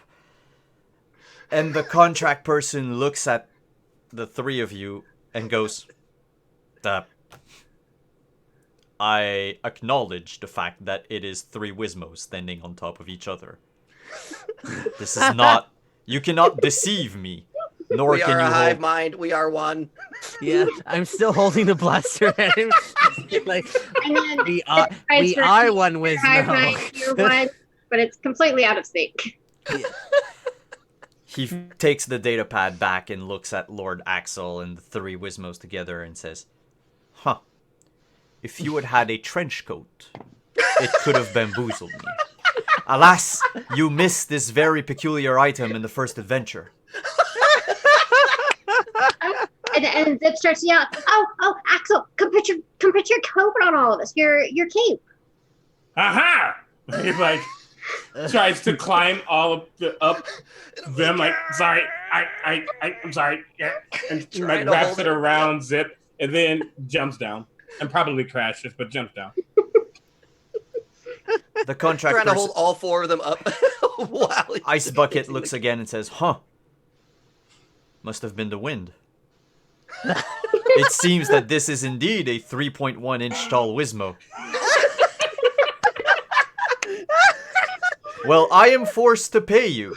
Here, take this $1 million, and he just flings like a stack of frozen paper. A brick nice. Inside non-shiny check. paper I money, mean, right? What? It's stupid non-shiny paper money, right? Yes, albeit frozen over. He says, Yes. I have plenty more in my ice castle. Would you come and accompany me? Since I'm the face of this 3-figure tall. No, she is. She's at the Oh, top. she Yeah, is? she's at the top. Okay. Yeah, your little blaster's hanging out of the. Yeah, it's just cape. hanging Oh, out the the coat. trench coat. You guys look like a weird Dalek. but it's I yelled down intimidate. to Axel. Intimidate. I yelled down to Axel, "Hey, what do you think now? Should we do it?" We should. And he looks back at Iceman. If we come with you, do you have candy too? Indeed. Specifically, icebreakers. I was going to say that I have icebreakers. Oh yeah. CB, I'm going to kill you after this stream.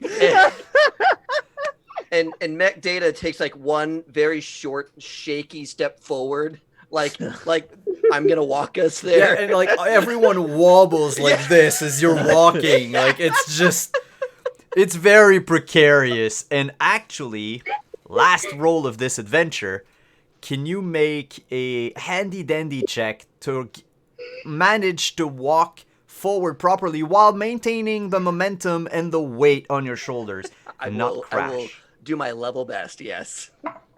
Hey, yeah, success. All right, we All got right. it. The two of you, because you are now 2, a 3.1 inch tall Wizmo, and Lord Axel, climb up on the limousine and leave as the tire screeches, leaving this large mob of ice humans in the snow. They look at one another and they're like, who is this? He's not from our planet. He's not from around here. We call that Giggle Fist. And there's a to be continued sign. And we're gonna close our third adventure. Y'all get... Actually, there was even fast talking in it, so y'all get 6 XP. Okay. Yo. I don't know. I'm just gonna bump the fuck down of Q to 11. Yeah. Yeah, by this point in the game, can you tell our viewers what your stats are at? After we do this or before? After you do this. All right, Yeah. Sparky is at a 10 in small, an 8 in handy dandy, an 11 in cute, 12 in programming, and 8 in shenanigans. What's the low number you have to watch out for? Is it 5? 5. But while you are spending XP, the lowest you can go is 8. Okay. Yeah. Got it. By the way, the stack of paper money is an item. I got it. There you go. All right, then. Oh yeah, because you destroyed your action figure. Exactly. You have 1 million paper dollars. Hey. Stupid, non-shiny Paper paper money, dollars. yes. It's a frozen block, essentially. Worthless. It's amazing. It means everything. This is what's gonna win us the final adventure. We're just gonna chuck this up. So, Mech Data is doing pretty dang well on the points. 8 small, 8 handy dandy, 8 cute, 8 programming, 9 shenanigans. What? I have 9 on small and 8 on everything else. Nice. I have 8 on everything but shenanigans. I have 9 on shenanigans. Oh. Hey. Oh man, we're like You're becoming powered epic. team. Yes. So, who didn't roll setting yet? I did. Castro did. I did it too, so I guess I haven't then. Then You haven't. You're gonna roll setting. All right, here we go. It's a 6. Have we already had a 6 on setting? No. Okay, cool. An outpost planet. Ooh, that makes sense. yeah. Go perform for Oh. everybody stationed at the outpost. Outpost planet. Yeah. Okay. Kestrel, can you roll the opposition? 13. 13. We already had that. It's the big mob of humans. Can you roll again? That die seems to like 13. 2. Fighting amongst each other. Oh, Ooh. This is how it ends. This is gonna be great. The What band's can breaking you up get? people. Yeah. You're the Space Beatles. Yeah. The Speedles. What can you get? Kevin. Okay, what can we get? That is a 4. We already got candy. Let's roll again. That's a 6. Shiny things. We kill each other for shiny things. Hey, this is What? true band behavior. This You is don't great. yeah, you don't need to kill yourselves. It's just the opposition will be each one another. I will not involve anything like an outside force in this. Right. What will your plan involve, CB? 11. And I think we've done that before. We already had And- 11 too. It's stupid shiny Right. on paper money. Okay, so 19.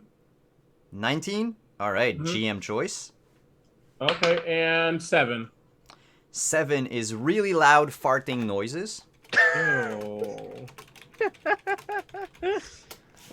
And I will roll because honestly I don't want to choose. No. How about the chat? Oh, okay. Oh yeah. Chat, within reason, and I'll give you a few minutes because I have to take a bio break. Write down in chat what must their plan involve, and I will pick one when I come back. Or the players will actually choose. The players will choose. I'll do Other that. than And really amongst bad ourselves. farting noises. Decide what we want it to be. Yeah, that can't be like 2 times really loud farting noises. No. That would be untenable. Like, we Like, can only yeah. do farting noises so many times, guys. That's right. 2 is 1 too many. Yeah. 2 is 1 too many. Is money as stakes? Like that? A rock, paper, scissors duel? Which would be particularly funny if we don't all have hands that would make all of those shapes. Right. Yeah, we just had little clampers. Y'all, the first one is a paper, rock, scissor duel, and I'm kind of here for it. Yeah. Yeah. A boulder, parchment, shears. duel. Yes. Wait. Oh, there's parchments and shears. Damn it! What is that from? It sounds so familiar. Oh, pie. I like pie. Especially today on Thanksgiving, you get Yeah. your pumpkin pie situation going. Just end it with a food fight. Oh boy. A table full of pies that we have to then do something with. There's a lot of votes for rock paper scissors. Oh yeah. Yeah, I kind of Pie though. Yeah, I know exactly. Like I'm leaning pie just because pie is delicious. Or pie is like just sort of like it's sort of like the nuke option in rock paper scissors. It just like it wins everything. Yes. I'm back. There was a weird noise on my front porch, and when I went to check, there was absolutely nobody. Uh-oh. It was a Wizmo. That's creepy. Yeah. It was a Wizmo. It's fine. So, Right. what do what did you choose? What was I think we're torn between rock paper scissors, a rock paper scissors duel, or pie. So how about you roll a d20? 1 through 10 is rock paper scissors. 11 through 20 is pie. All right, hear me roll. 14. It's Pie. All right. One of Ashland's pies. Of course. So it's super good, but it has a devilish symbol on it. Thank you, Prax. Praxagoria, that's before you. I can say it too. Hell yeah. So, Praxagoria, take me harder. we are on an outpost planet. The limousine was a trap. It was actually a space limousine that flies in space and stuff. It brought you to a planet on the outskirts of the galaxy, past the very farthest Maw station. Lore from Dark Matter. You can read that in the book if you win it. Or you can go buy it at store.magehandpress.com. Hey. This planet, despite being remote and almost inaccessible by most, is covered. Like the buildings are plastered wall to wall with posters of various boy bands. Games in my head. All of them competing against one another in the great show called Galaxy Got Talent. You've got Maroon. You got Maroon to the fifth power. You've got multi directions. Omnidirection. But unfortunately, your ice bucket entered you in the competition, and you lost. Your morale is at an all-time low. You are now on the rainy streets of this outpost planet. What do you do?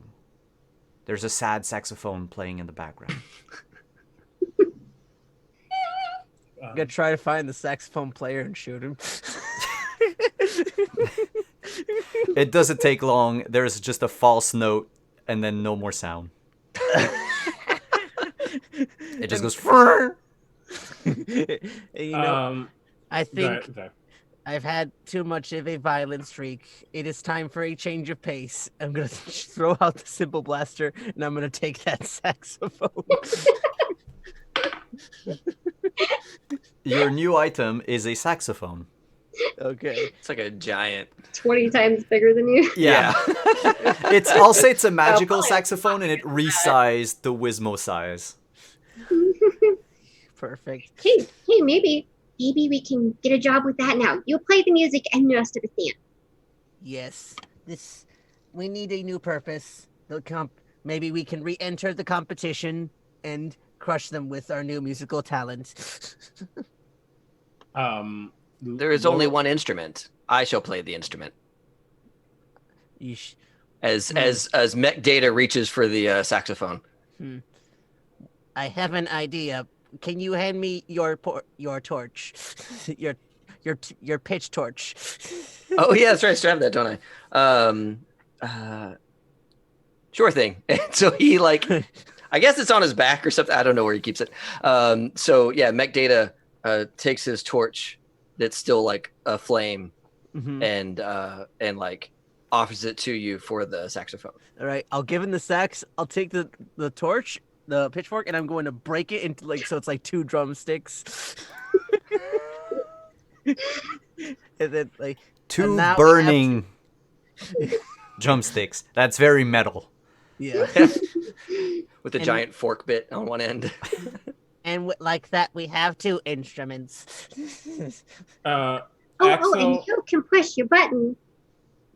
So And Axel it's is now dance.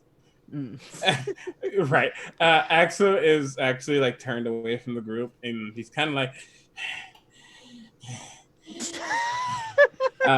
as he's kind of gotten a complex from 1 being a lord, 2 having all this money, 3 now losing everything in this contest, stranded on a place he's never seen before.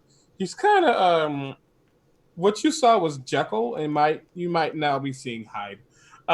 As he turns around like, no, I have done everything. I am a lord.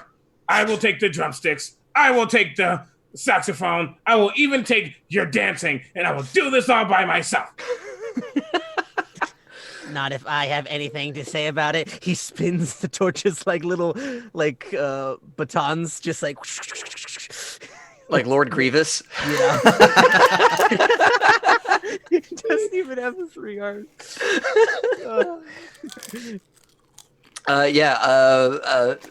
Mech Data says, "You'll take this saxophone from my cold dead hands," and he like raises it up to like hit somebody who comes near him. It's just a great club. Yeah. Your cold, dead hands? Well, you may be dead and cold, but I'm a Wizmo. I'm both of these things.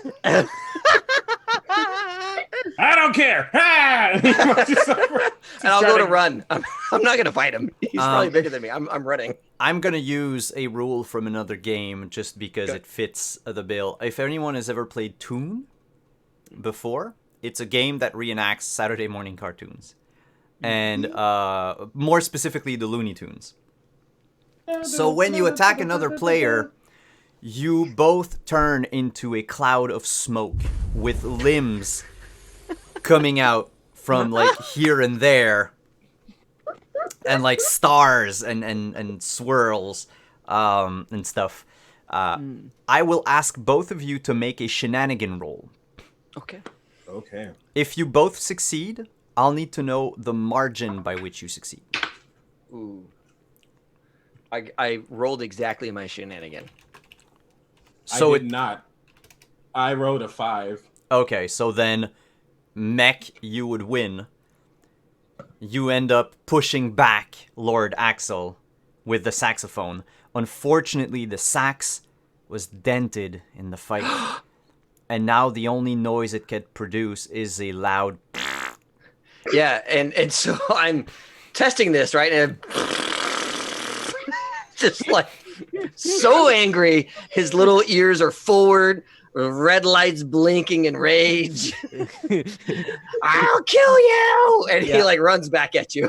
Yeah, and while they're fighting that way, I'm going to take the pitchfork end of the staffs, and I'm going to like turn to Zip and be like, "I've always been jealous of your dancing. Now I will lead this group." Shit, I'm gonna chuck it at her. Oh my gosh. Yar. There's just chaos on the street. And you have to think, from a human standpoint, it's a very tiny combat. So adorable. Like, you don't take more than, 4 inches of space as you're fighting one another fiercely. You end up exhausted. The hive mind has taken over you for a split second. And at some point in your combat, every move you made was replicated perfectly by the other party, which meant that you were essentially hitting yourselves repeatedly.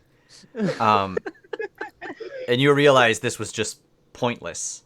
You would have to fix your issues another way.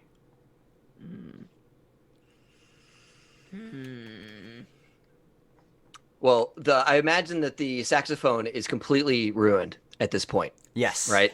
And Mech Data is like is like, I guess venting, right? Like the little heat coils have come out and Yeah.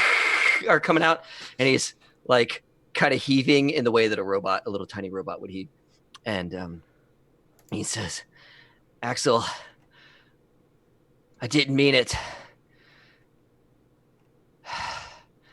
The saxophone was not worth your life.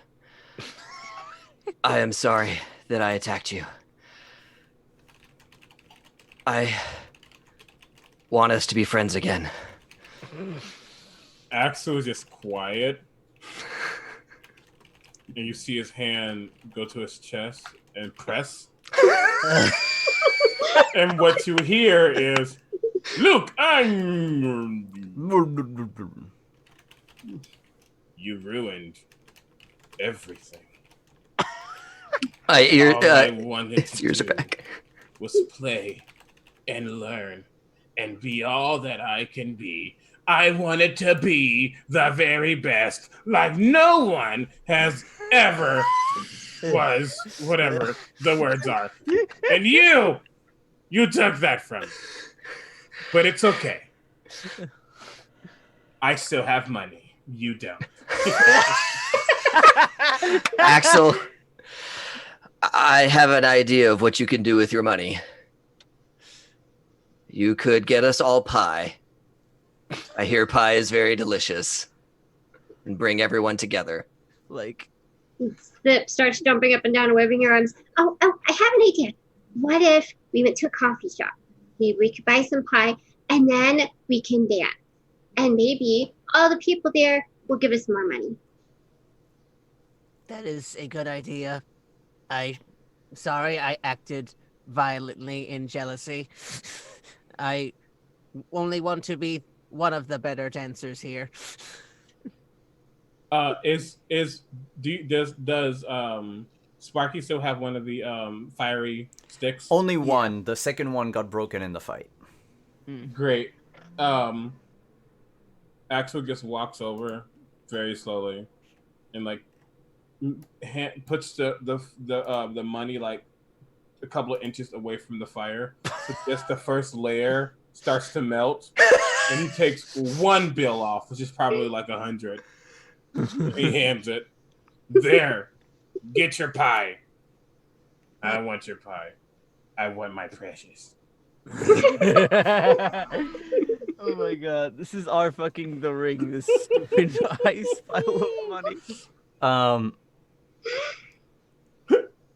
So you all go to the coffee shop, I gather? Yeah. Not Axel? No. He's just wandering the street looking like a Darth Vader, actually. Yep. With this Just giant all around brick of me are money. familiar faces.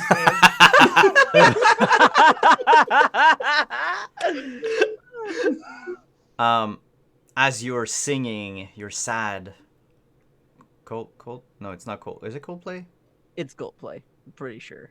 What? No, all around me are familiar faces. No, that's Mad Yeah. World. That's Yeah. I forgot who sings it, but it's not Coldplay. Yeah, okay. Your sad song. You notice people fling pennies at you. He picks them up. Ooh, shiny. And keeps. But it's kind of like terrifying because it's like raining pennies is like hail to you. It's just They're giant. Yeah. Whoa, thank you so much for the gift subs. This is Hey. wow. Thank you. I had a lot of frozen money, so. Nice. Thank you. Wow, this really wow. Making it hail. Yeah, the alert is gonna go off for a couple of times, but Make it rain, stupid paper money. That's my thanks to you on Thanksgiving, which you don't celebrate, so it's okay. It's not that I don't celebrate; it's that mine comes at a Sure. time where like it's still useful to celebrate. Because it's October and you can go outside and everything. It's not freezing cold. It's not freezing cold down in like Texas and stuff. It's like really balmy down there. Don't try to Like, 18 inches of snow a couple days ago. Gross. Yeah, there's snow here too. But anyway, yeah, people are flinging money in your direction as you're singing. Maybe this is what I was meant to be. Maybe I was meant to be a Darth Vader bard. I was meant to sing across the galaxy. Ah, and he's just picking up the coins. I think he's needs to sing. And Zip keeps dancing the pyromaniac. She's like, we can spread the pyromaniac across the galaxy. Love it. Love it. Yeah, and obviously I'll be a backup dancer on this. My crushed saxophone is of no use. Not gonna do anything. Yeah. Do you re-enter the competition as this new band of the singing Darth Vader? We have nothing to lose. We only to gain. We were at rock bottom. Let us reunite. Yeah. We don't need Axel. He was weighing us down. The three of us. We We were need all his voice. No, We need his voice. he's the face of the band now. And we're just three You backup don't need me? dancers. You don't need me? Okay, fine. You're canceled. Hey, BB-8, we have a position. BB-8 is like a gargantuan beast compared to us. Yeah. Just accidentally crush us. He's like a moon-sized robot compared to us. He was the original Wizmo. He was. Oh. Oh, cuteness. I like it. Here's your new backup dancer. Oh, So cute. nice. Please don't His fall. name is CB-8. Oh, God Oh. damn it. Uh-oh. That has to be thing. What? Uh-oh. Sam left. I think Oh. she's not gonna come play. But that's okay. I will take just a quick second. The cameras are gonna be rearranged. I don't know, like Very soon. because of Lord Axel's new position in the band, he's taken up 2 spots. Yeah. Which just extend that. Yeah. But all the names are wrong now. It's true. It's true. So let me just it wouldn't be a Wandering DM stream without. Oh, that's a bunch actually of really funny. technical I'm now issues. seeing the stream. However, I'm on both sides. Yes. I can Lord look one Axel's hand over ego here. has gotten so big that it takes I up can do this. 2 spots in the stream. And there we go. Nope, I can't right now. Right, I'm not right now. Hitting those high notes. There you go. Yeah. Funny thing is, I was actually listening to the Star Wars Spotify soundtrack playlist just to during all Yes. this, just because like it feels very much like that. It's very That's kind of it. apropos. Yeah. All right. I know it says back soon, but she probably won't be back. Oh. So, But now I'm Zip Buttons. Oh, did you change it? Yeah, he's changing it. Oh, there you go. Okay, great. yeah. Just give it a moment. I see. Everybody switch characters. So, where do you go from here? I think we're having pie, and then we decided to just re-enter the competition as 2 different groups. Mech wants to unite us. He's going to go out and try and find Lord Axel. Yeah, Zip wants Axel to come sing for them so she can have somebody to dance to. And you see Axel in the big area, probably surrounded by humans. He's like on a little box that they brought out, probably like a milk carton box. Yeah. With, like, Just red- just the little 1 gallon milk carton. Yeah. And little BB-8 is sitting next to him. I'm sorry, CB-8 is next to him. They're much bigger though. And he's just dun dun dun dun dun dun dun. Yes, pay me. Give me all the shiny things. I am your master. I am Lord Vader. Look, I am your. And people are just like, wow, we should make a whole franchise about him. And Mech Data goes running up and says, "Wait! wait. His little ears are like forward and open. He says, "You need dancers. Let us dance for you." And starts to climb up the milk carton. Should I CBH, should I let them dance? Do they deserve to dance for their lord, Axel? Okay, fine. You didn't have to. You didn't put to be on my side. Fine, you can dance. Cool. It I'll climbs get up the side and starts dancing again. I'll get up to the top and I'll say, Axel, we could win this. We can take all of it back and restore ourselves as the leaders of a song and dance troupe. What's in it for me? More shinies. Lots of shinies. Oh. And more frozen money. And maybe with the frozen money, we can get somebody to fix your button for you. And just maybe some friendship. And that's how the episode ends. That's how it ends. Like freeze frame on Axel's face that goes, "Hey." Is it though? I just thought about the fact that since you're a musical band that comes from an ice planet with fiery drumsticks, you could be called a Song of Ice and Fire. Oh, shit. The But boss of Ice and Fire. you managed to outwit each other and get shiny things. There were really loud farting noises, and you did go have pie at a coffee shop while Lord Axel was making his musical debut.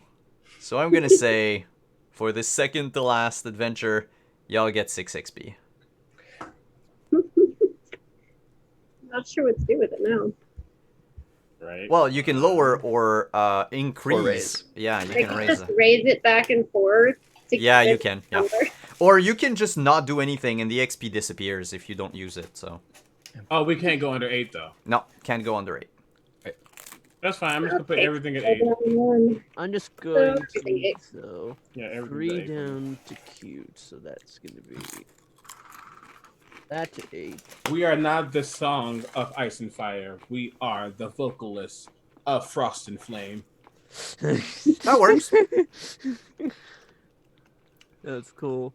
So with your new band, we're gonna go to our last destination for the night because the DM's brain is starting to get mushy, and Yeah, it's Mine too. hard to come up with stuff. So let's do one last hurrah. Who wants to roll for the setting of this last adventure? We've all taken a turn, right? Yeah. Yeah. Yeah. Alright. I'll do the setting. Okay. 3. I'll do what we're fighting. Home. 10. You are fighting. Nah, we already got the organized group of human. Never mind. Do it again. 16. 16. A space knight. Right. Space I'm going to roll the next thing. So that is a natural 20. Natural 20. Roll twice. Okay. 2 What was the rewards. setting? And a natural 1. Home is our setting. Home. Yeah, the setting is home. So you said, what did you roll again?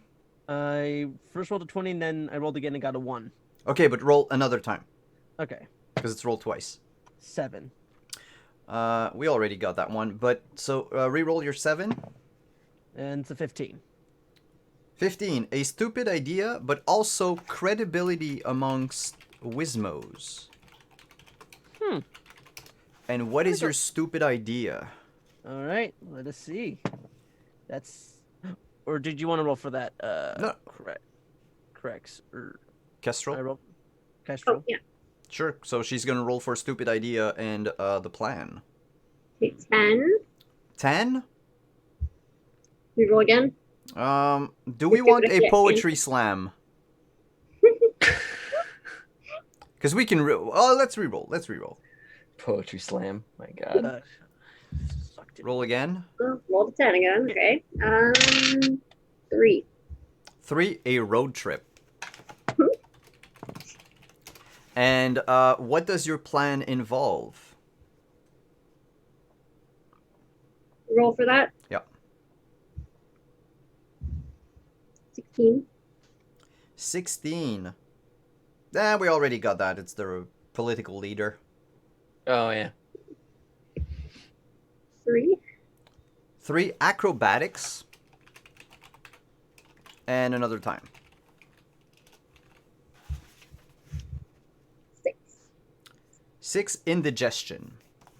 Oh, Too much pie. Are you okay with that? yeah, that's fine. Okay. So you have won the competition, the singing competition, the Galaxy's Got Talent. You were flown across the galaxy as the new tiny sensation, the vocalists of Flame and Frost, or Frost and Flame. I can't remember. But there's a knockoff band that has a name similar to yours. Let's crush them. You are currently in your space bus tour. Space tour bus. Along with your throng of Wizmo fans. However, it seems that things have gotten kind of sad recently. They don't like your latest album. You're losing your cred. You're losing your touch with your fans. You're selling out, as they say. And so, home being on the road for Wizmos such as you, the camera will focus on your space bus. For all intents and purposes, this bus is exactly identical to the Magic School bus because I have a limited imagination at this point. Inside the space bus is all of you. Your fans are in one section. You are in another. You are in a section with the jacuzzi, the minibar, the nice cushy sofas. By the way, Wizmos and a jacuzzi. yep. By the way, the bus is human size Yes. because just cuz. Is it driven by Miss Frizzle? And it's driven by Mist Frizzle, yeah. Huh.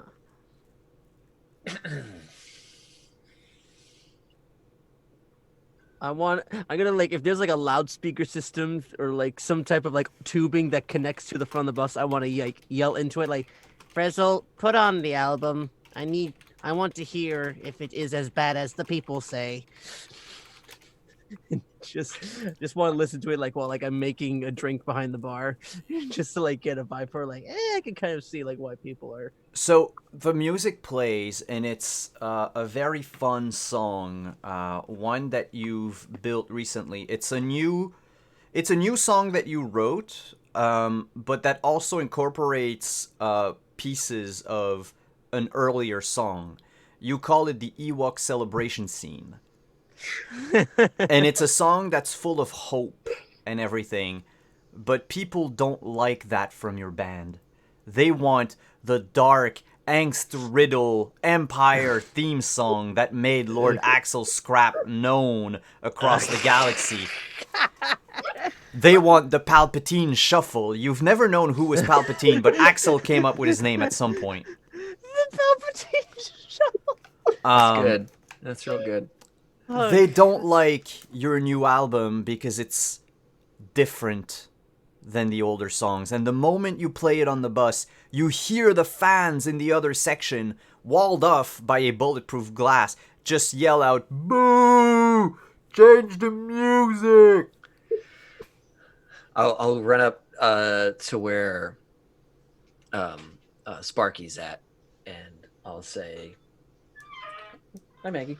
I'll run up to where Sparky's at, and I'll grab the mic and I'll say, "Shut it off! Shut it off! I can't handle the booze. Turn it off."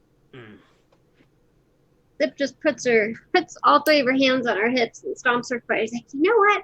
I think they don't like us anymore because that other band. What are they called? Their name. They took our name. They used a name like ours, and they're trying to sound like us. And everybody doesn't want to listen to us anymore because it's them. We should take them out.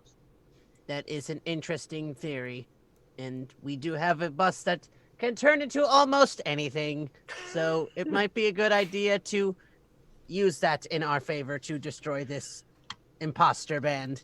Yes. See, people say that our music is like a war amongst the stars, but this other band, it's more just like a trek, and it's not Oh, okay. fuck off. We made the DM rage quit. Yes.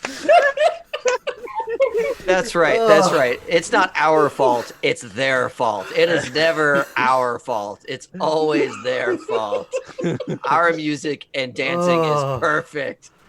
We don't have red shirts. We have glorious black capes and hats.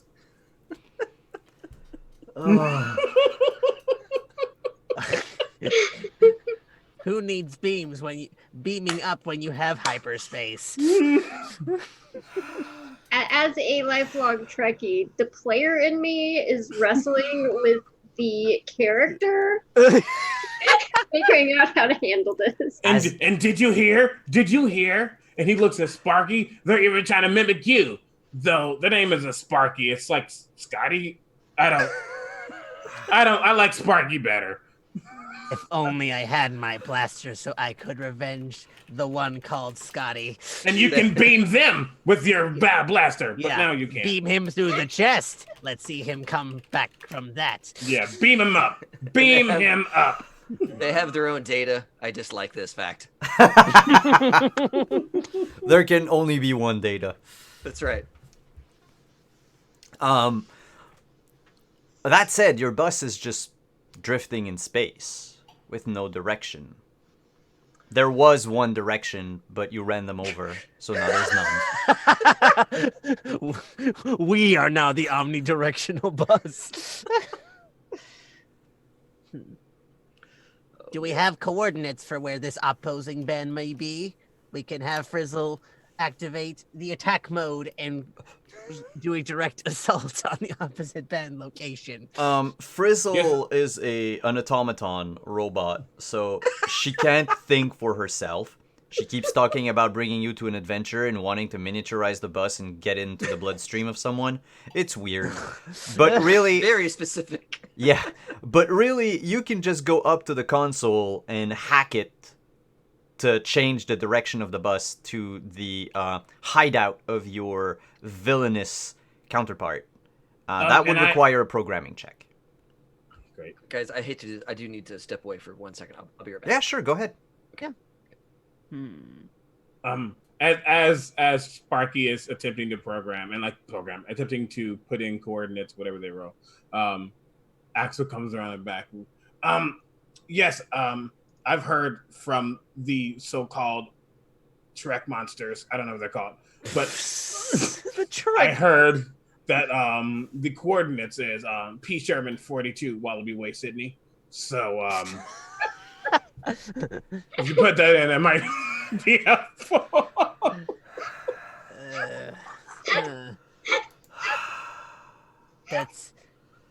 I will try this only because you are the current lord and no one else has a higher title. And I'm just gonna go to every key like P, just try to program it into like Fizzle, like open Frizzle's brain and just fiddle around with her, and so she's driving a different place, and also turn the ship into an attack formation. Oh, I cannot. You roll a programming check, please. This is becoming late night Mud Dragon. You know what? I rolled a 12, but I want to fail just to see what happens. All right. You enter the coordinates, and unfortunately, you entered T. Sherman instead of P. Sherman, and the bus veers, makes a sharp turn, and goes into hyperdrive. It jumps into the void, jumps out near a lone space station. There's a neon sign that flashes across. It's picture a shack floating in space with a neon sign that says T. Sherman, dentist. And The bus automatically assumes its war form, turns into a giant robot, gets a big cannon out, and obliterates the shack, leaving a T. Sherman on his toilet bowl just floating through space. This was not the location of your rifles. Oh, I wasn't expecting that. My stomach hurts. I'll be right back. And he kind of like rushes off, like, oh, no, bloop, bloop, bloop. No. You spill out nuts and bolts. Yeah. It depends on the pace. It's just like, is it one nut, like slowly at a time? Or It's is like it's several? like caked with Werther's caramel and a little bit of pie. And Perhaps, there's a like- tinier Darth Vader action figure. Yes. Yes. Because it has to be a thing now. What do you do once you've destroyed a space dentist office? Zip. It's like, I don't think that was right. So she goes and like climbs up and starts looking at the data pads or whatever is up there that might have information and poking around. You really have to run across the keyboard and jump on each key to hammer them down.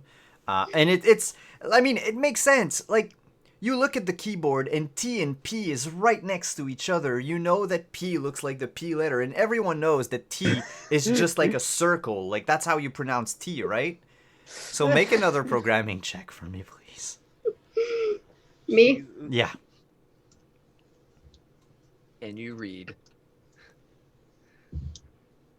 15, so that succeeds. That succeeds. You realize that it's a French keyboard. The letters aren't placed the same. So you just go and jump on the proper address, and the bus once again poof, into hyperspace, comes out the other side from the void, and you stand before a planet covered in metal. It's called Tetraka 9. Its surface is just a bunch of hexagons, metal hexagons. And there's a giant spire that you can see even from space. And that is the lair of the villainous duo of space knights that have taken your name. You know that they're not Wizmos, but they use holographic Wizmos during their choreographed concerts to try to lure people away from you and into your fold. But you know that their spire on Tetraka 9 is well protected. These knights aren't fools. They know how to defend themselves. What do you do? There is only one option. We must do a full-on, turn this ship into a battering ram, go through all their defenses. We started together. We go out together. Be careful though. I've heard about these space knights. Have you ever heard of Millie and Vanelli? I am not familiar with that phrasing. They were very, very good at what they did. But things happen.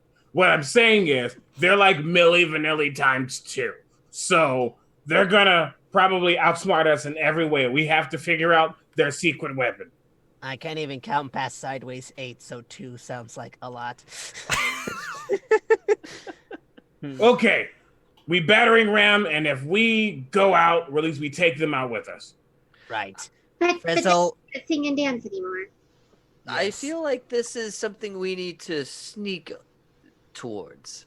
With a big spire and defenses, if we just frontal assault, they would obliterate us, yes? I mean, what we could do is destroy them with the ship and jump out right before it hits and finish off the remains once we land. It could work. You are dead set on crashing the ship. Yes. I'm But gonna also- kamikaze the fuck out of these people. But also, we have to consider something. They obviously are jealous of us. They are envious of what we have. So envious that they have to copy us and try to be better. if they take us out, they'll have nothing to copy.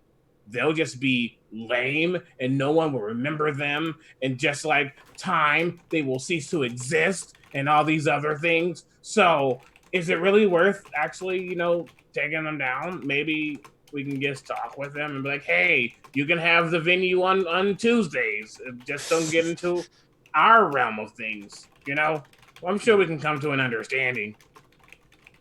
Yes, lure them in with promise of negotiation. And then we destroy them. Exactly. What are you saying, Zip? What if we go break all their holographic stuff, so they can't make their holograms anymore? Ooh, okay. So we have to split up. 2 of us will be the negotiation team, and we will talk to them and, have words of things. And the other 2 can be our sabotage, and they can flip and do things and get over to the holograms and try to beep boop them and try to, disable them. Both the beeps and the boops, very important. Yes. Yes, beeps and boops. I'll sabotage. I'll talk.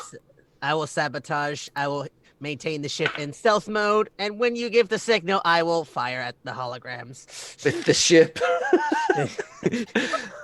Negotiation team, unite. So let me get this straight. What is phase 1 of your plan?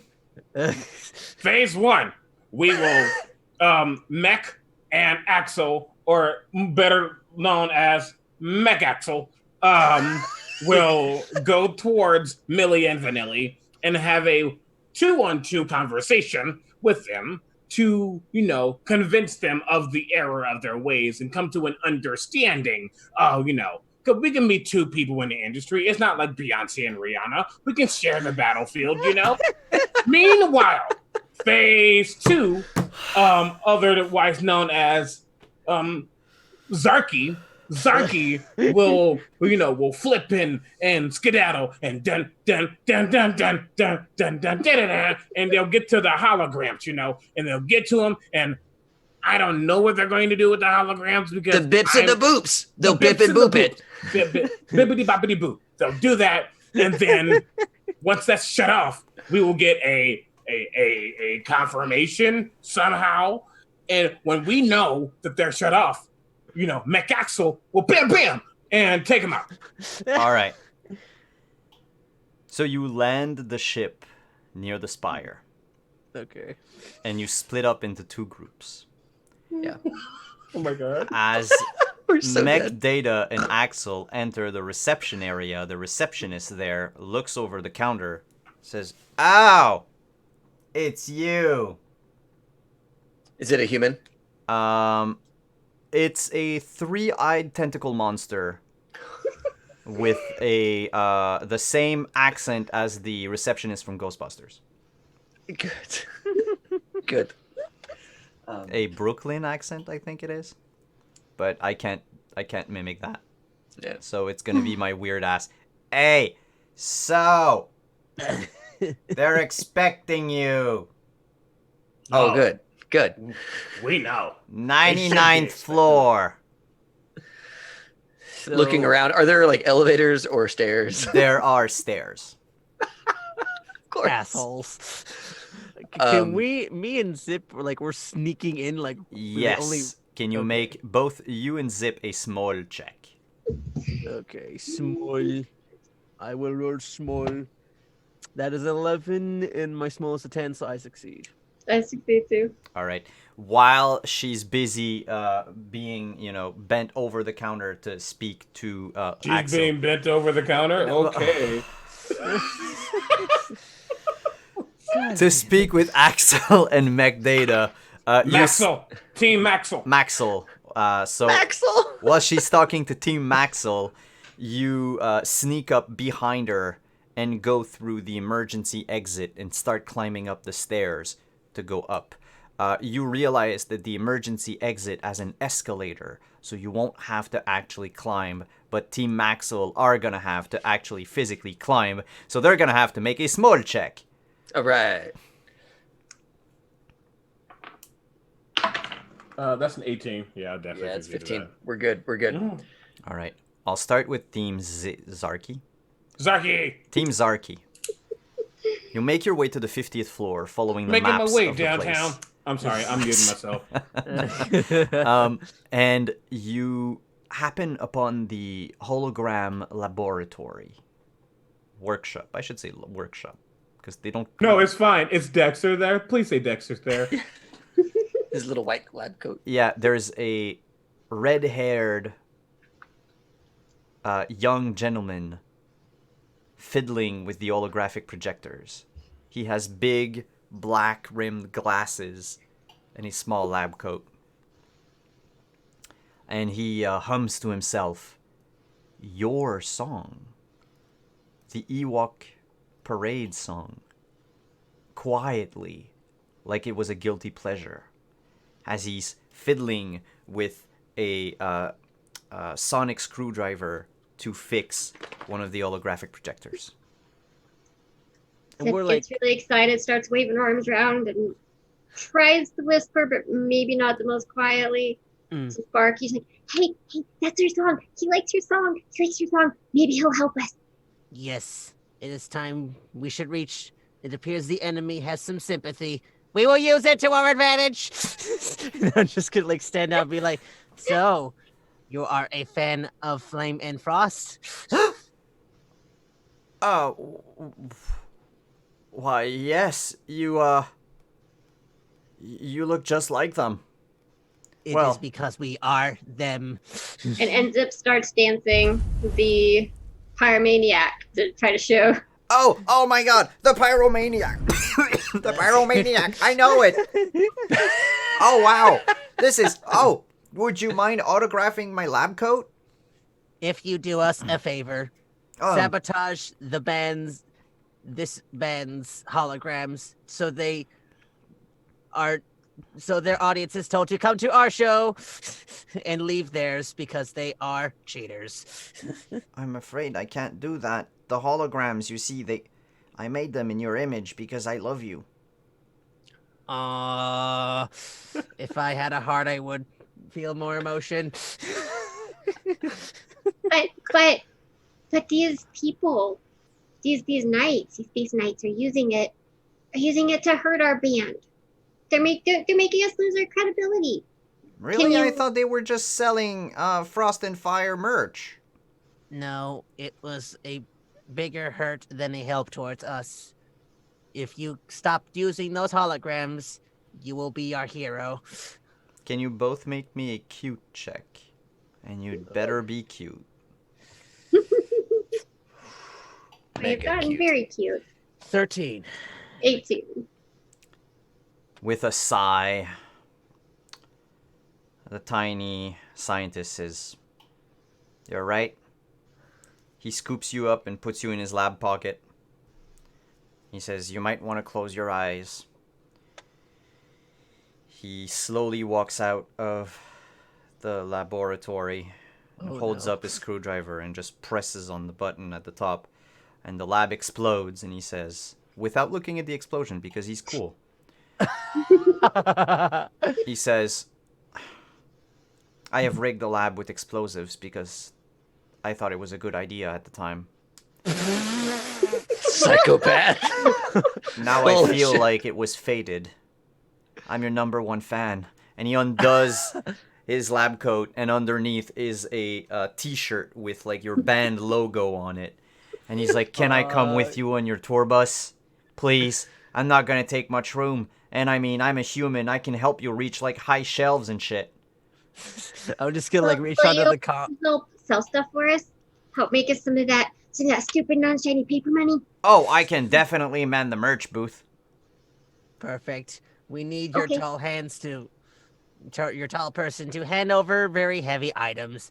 And I'll like contact I don't even know if I have something that does it. I'm just gonna like on like a radio, make radio hands and be like, "Frizzle, bring the bus to our floor. We got what we came for." Bristle says, "Yes, and after we're gonna go to the moon." Oh, that old hag. She's just always dreaming. And meanwhile, after a lot of huffing and puffing and sweating oil, you finally manage to get to the top floor, which for narrative purposes took as long as like taking the escalator to the 50th. Let's not ask any questions. The elevator door opens to this long black hall. The walls are adorned with black lights that shine patterns of those nights' band and album names all over the walls. It's a little bit psychedelic. And I feel as though they're compensating for something. at the very end of the hall, there's a giant mixing table. And behind it stands two knights. One whose helmet is just a shiny visor that covers half his head and all of his face. And the other has a full helmet with like a small sort of visor like this. And as you approach, they say, "You have fell into our trap, Wizmos. We knew you would come. We expected you, after all. Listen here, Daft Punk. We are faster, better, and stronger than you are." But you might be up all night to get fun. We're up all night to get lucky. We will face you in a mix-off. I can't. You have nothing on our superior skills. With what equipment? And as they say that, they start boosting the bass and the other thingamajigs on the... Yeah. And they're like, "What are you gonna do?" As the bass just goes... And the entire hall just vibrates. I want to mess up their equipment. I want to make it so that like it all goes straight to treble, right? I want to mess with their EQ so that like sure, they're sending fat beats, but it's just coming out as a little like that's what I want to do. I don't want to produce anything better. I just want to make what they're producing awful. While he does that to like distract them, Axel's gonna come forward like, "See, you have to make artificial music and stuff. You don't have what truly comes within. And you know what comes from within? The power of friendship." Start going at it. All right. I'll start with Mech. Make a handy dandy check as you rush up to the console and start messing around the cabling. Okay. My handy dandy is an 8. I rolled an 8. Good. So as Axel is going, the bass suddenly turns to treble. Yes. It turns to treble so bad that it turns evil Daft Punk into an AM radio station. And without knowing it, they start talking about traffic and news. And giving hot takes on politicians. And, yeah. What do you... Oh, and that's when you hear a come from the lower floors. Oh, I'm gonna look at Axel and be like, "I think that's confirmation." I think that's confirmation. As I'm looking back out, I go, "Ah!" And just punch one in the nuts. We're gonna end with that, everyone. Just a rocket punch, yeah. With just tiny Axel running up in his Darth Vader helmet and going, Yes. Hadouken! Shoryuken, yeah. There it is. So, wow, that was a wild ride. Do you remember when you were just living in the vent of a space station, stealing candies from Boy Scouts? We have come a long way in one night. We've grown so much, gang. Why can't every other band have this origin story? Hey, boy, We had the power of friendship, we lost the power of friendship, and I we wanna- regained the power of friendship. I legit want to turn this into a one-shot, and all the characters become Warforged, and we are going to we need to continue this band. Yeah, like the Wizmos are piling mean- giant Warforged dancers there. Yeah, just because it's guys. like they're still in like his little like homunculus, like inside the Warforged, controlling the whole Exactly. thing. I'm gonna say dark matter has rules for constructs, the Vect, and they have rules for mechas. It's done We'll for talk. us. So We'll talk. I'm just saying. Speaking of dark matter, we're gonna do our last giveaway before we go around the table and talk about the game and all that. I So- I do need to head out in a couple minutes. Oh, okay. So let's do the to round table, and then we'll do the giveaway, and we'll start with you, Kestrel, because if you need to bail before the end, just go ahead. But I want to know, did you enjoy tonight's game, and who are you? Where can we find you on the internet, and what do you have going on? The game was amazing. Way more fun than I expected. Like laughing so hard I was crying. Take half the time. Yes, Kestrel Ray, RAE on social media. Oh, you can put it in chat if you want to. Oh. You're allowed to put links, so feel free. I'll put that there. I have coming. I don't even know right now. I feel like I have something in a couple of weeks, but I am blanking on what that is. So All Are you right. gonna be on at PAX or anything like that? no, sadly, Mm, Let's do that. I want to go next year now. It sounds amazing. That'd be awesome. yeah. All right. Well, moving on to right above Kestrel on the overlay. David, what did Oh. you think of tonight, and where can we find you and all that? Yeah. So thanks a ton for inviting me. This is my first time on your stream, and this was a blast. I had so much fun. So I'm David. I'm a part of a group called High Shelf Gaming. I say group. It's really my show. It's a podcast and a stream and a YouTube. We talk about tabletop gaming stuff. So I'll be at PAX Unplugged. My cohort will be at PAX South running games. We're actually like running the RPG zone for PAX South this year. So we're like taking a big role in the gaming scene at PAX South this year. And yeah, we do a bunch of stuff for Gen Con and all that. We have a bunch of really good episodes about how to attend the world's biggest gaming conventions. And I'll toss a little link for my website in the Go right chat ahead. so you guys can all take a look. And we're High Shelf Gaming and all the social medias and all that kind of stuff. So thanks a ton for having me on your show, man. This has been a blast. You're Blasty very blast. welcome. Very, very welcome. Right next to David is Kevin on the overlay. Hi, everybody. I'm Kevin Kudo. I'm a voice actor on the internet, and yeah, I'm working on a couple of other things right now. It's just a bit of a dry holiday season, getting auditions out, and a couple of projects I'm waiting on to announce. Just have to clear the NDAs and all of that stuff. You can find me on the internet at KKudoVA, posting that in the chat. But yeah, if you have any projects that might need more voiceover things, or just know anybody who could use stuff, they can contact me through there on my site. And you can catch me and CB and Simon on Role Players on Mondays. We're doing Age of Arcana, the campaign, and it's getting really tense. So yeah, that's everything I got going on. Cool. And last but certainly not least, CB. Oh, yo, Critical Bard in the house. Yes, Critical Bard across all social media channels. This was a lot of fun. I honestly didn't know what to expect too, because, comedy and improv can always go one of two ways. So I'm happy that we had a good group, and it's just a goof of a night. Where you can find me, again, like I said, Critical Bard on all social media. You can go to critbard.com, which I will put in the chat along with my Twitter.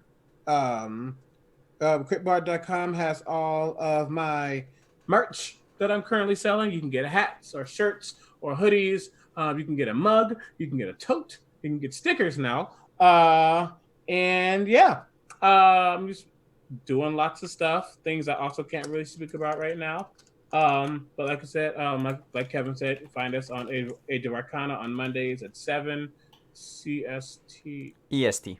Yes. 7 EST. CST, 8 EST. 8 EST. Like I said, things are a little hectic. I have a new character, wink. You can also catch Prax in the chat in that as well. Other than that, yeah, that's that. That's me. Well, I'm glad y'all had fun tonight. I hope, chat, you had fun. Thank you so much for all the follows and all the subs and all the donations and everything. I'm thinking, since tonight was such a blast, I'm probably going to run some more Wizmo Fun over the holidays, so keep an eye out for that. I'll be looking for people. I'll probably try to get like people that never played before, so we can have like a mix of players and introduce them to the fun that is Mud Dragon. I will post in chat right now the link if you want to get the Mud Dragon PDF. It doesn't have the art that's in the book. Wow. It actually looks very cool, even like with the green screen. It has like a 3D effect. Yeah. In a way. It really pops. It's kind of nice. Cool. But yeah, so if you want to check that out, if you want to check out Mage and Press, store.mageandpress.com, there are sponsors. You can buy anything, normally buy anything you want on the store for 15% off using code WanderingDM. In this case, because it's Black Friday, you can actually get anything at 25% off. And one of you will get the Dark Matter PDF for free. So in chat right now, I want you all to type in Pop Sensation. That is Pop Sensation. That's right. Yes. To participate. While this is happening, Pop Sensation, I'm dead. While this is happening, I want to give a quick shout out to someone in the chat right now that's Found Familiar. If you don't know what that is, Found Familiar is a coffee company. They make amazing coffees from dark, medium to light roast coffees. I happen to be affiliate. I'm not doing this for myself. But it's really good. So you can go to foundfamiliar.com. I believe they have a holiday sale going on right now where you can get 25% off all 12-ounce coffees. As well, you can do a buy 3, get 1 free deal that goes through December 15th. So I will link that in the what's this called? The chat as well. And yeah, check them out. Like seriously, the coffee is fucking amazing, and I need coffee. So also, you're giving a shirt tonight. Also, I am giving a shirt, but I'm gonna do that after. Jesus. All right. So, if you need to be warm in the winter, hang out. We have a lot of Pop Sensation going up in chat. 1, 2, 3, 4, 5, 6. We're just gonna wait a few more seconds. Kestrel, if you need to run, it's fine. Don't worry about it. Otherwise, thank you for being with us. Yes, Yeah. thank you to so the much fun 4 with of you. you. Yeah. Awesome. I was really nervous because I haven't done one like this where I came on not knowing anything about it, not having a character. I'm the type that plans my characters to death beforehand, but it was a blast. Yeah, it's almost freeing, right? Like when you come in, it's like, you know what? I can't mess this up too bad because nobody knows more than I do. Right. Yeah. That was freeing, yeah. 1, 2. All right. So we'll stop the Pop Sensation. 1, 2, 3, 4, 5, 6. There's only 6 people. That's it. That's 6. all. That's all. Well, is it? Is anyone else? I'm gonna give you all 30 seconds. 30 seconds to type in Pop Sensation. If you I want in start... on this. I want in on this. Put in your Pop Sensation and I'm in. Yeah, I'm in. Commander's a good PDF. I have it. That's why I'm not entering. Yeah, I have it too. So. I don't. This has been so much fun. The little Wizmos have been fantastic. So 1, 2, 3, 4, 5, 6, 7. If I can get an 8th person, I can actually roll a D8. Oh yeah, let's do an 8th. Come on, 5 seconds. 4, 3, 2, 1. All right then. Roll a D8 anyway, and if you roll, there it Oh, is. found There it is. familiar. Did okay. So there you are. it's a D8. Number 3. 3. Number 3 is Woolworth J7. Yeah. Woolworth Nice. J7. You win. Woodworth J7. Woodworth. Okay, I'm gonna head off. All right. Hey, everybody. Bye. Thank you for having me. Ciao, meet Kestrel. No you. problem. Have a Great good meeting evening. you. Bye. So Have a much good fun. Thanksgiving. Bye. Thank you. Bye bye. I'll just see what the cameras are. Oh, hey, we're still somewhat in the same place, so that's cool. It's just CB is now Zip. That's okay. So Woodworth J7, send me a message either on Twitter or by Twitch, and I will get you your PDF ASAP. Also, now, Yes. Right. I don't know what's a good code word. I don't care. Axel. Right? Sure. Yes, Axel. Everyone puts in Axel. I will roll, and whoever wins will get a critical bar shirt. Okay. Dude, I was looking at your stuff. I like your merch, man. Thank you. Yeah, AXEL. All right. Put that in the chat. AXEL, boy. AXEL. I need to up our game, dude. Holy smokes! Like we have merch, but nah, man, not like this. This is good. And I'm not, I obviously I like promoting my stuff, but like the shirt is actually really comfortable. I was very shooketh when I got it, so I was like, oh, okay, this is the thing. So yes, that can be. I want that comfy shit.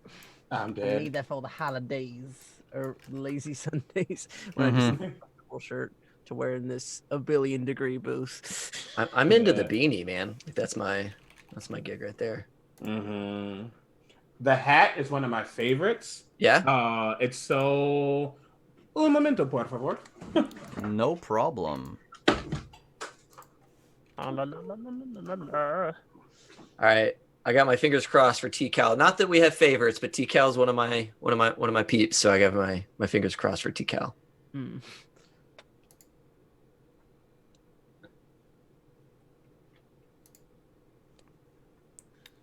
Got the hat. Yeah. Oh, there it The hat is. looks Oh, that dope. looks good. Looks great. I can't find the shirt right now. It's okay. I'll go show it, but I'm over it. All right. Anyone else want to enter? I see 8 names. 1, 2, 3, 4, 5, 6, 7, 8. I will give you 30 seconds. No problem. Yes. So Dark Matter has the Wizmos. What else does it have in there? Okay, so to begin with, they also have the natural enemies of the Wizmos called Thwirls. Picture a bluish squirrel with 2 tails. Twirls are you can have them as familiar. You can also have a Wizmo as a familiar if you want to. And Wizmos are basically, they come from the Feywild. And Thwirls come from the material plane. Thwirls basically eat the cabling in ships. And they tend to be very destructive in their nature. Nice. Whereas the Nice. Wizmos are mischievous. And they tend to mess around people more than machines. Wizmo as a familiar. That said, yes, my game at PAX Unplug, there's a Warlock that has a Wizmo familiar. That's really cool. I think I'm going to try and find your table. Sure. I think I might have Mr. Mech Data as my familiar. Oh, yeah. Sure thing. But yeah, He's got his own otherwise, band and everything. He's got his merch already, and he's like trying Like to Fine Flock of Familiars is just like it's just a group of characters. just a group of, yeah. He's just trying to like sell his merch while he's hanging out with some dumb warlock.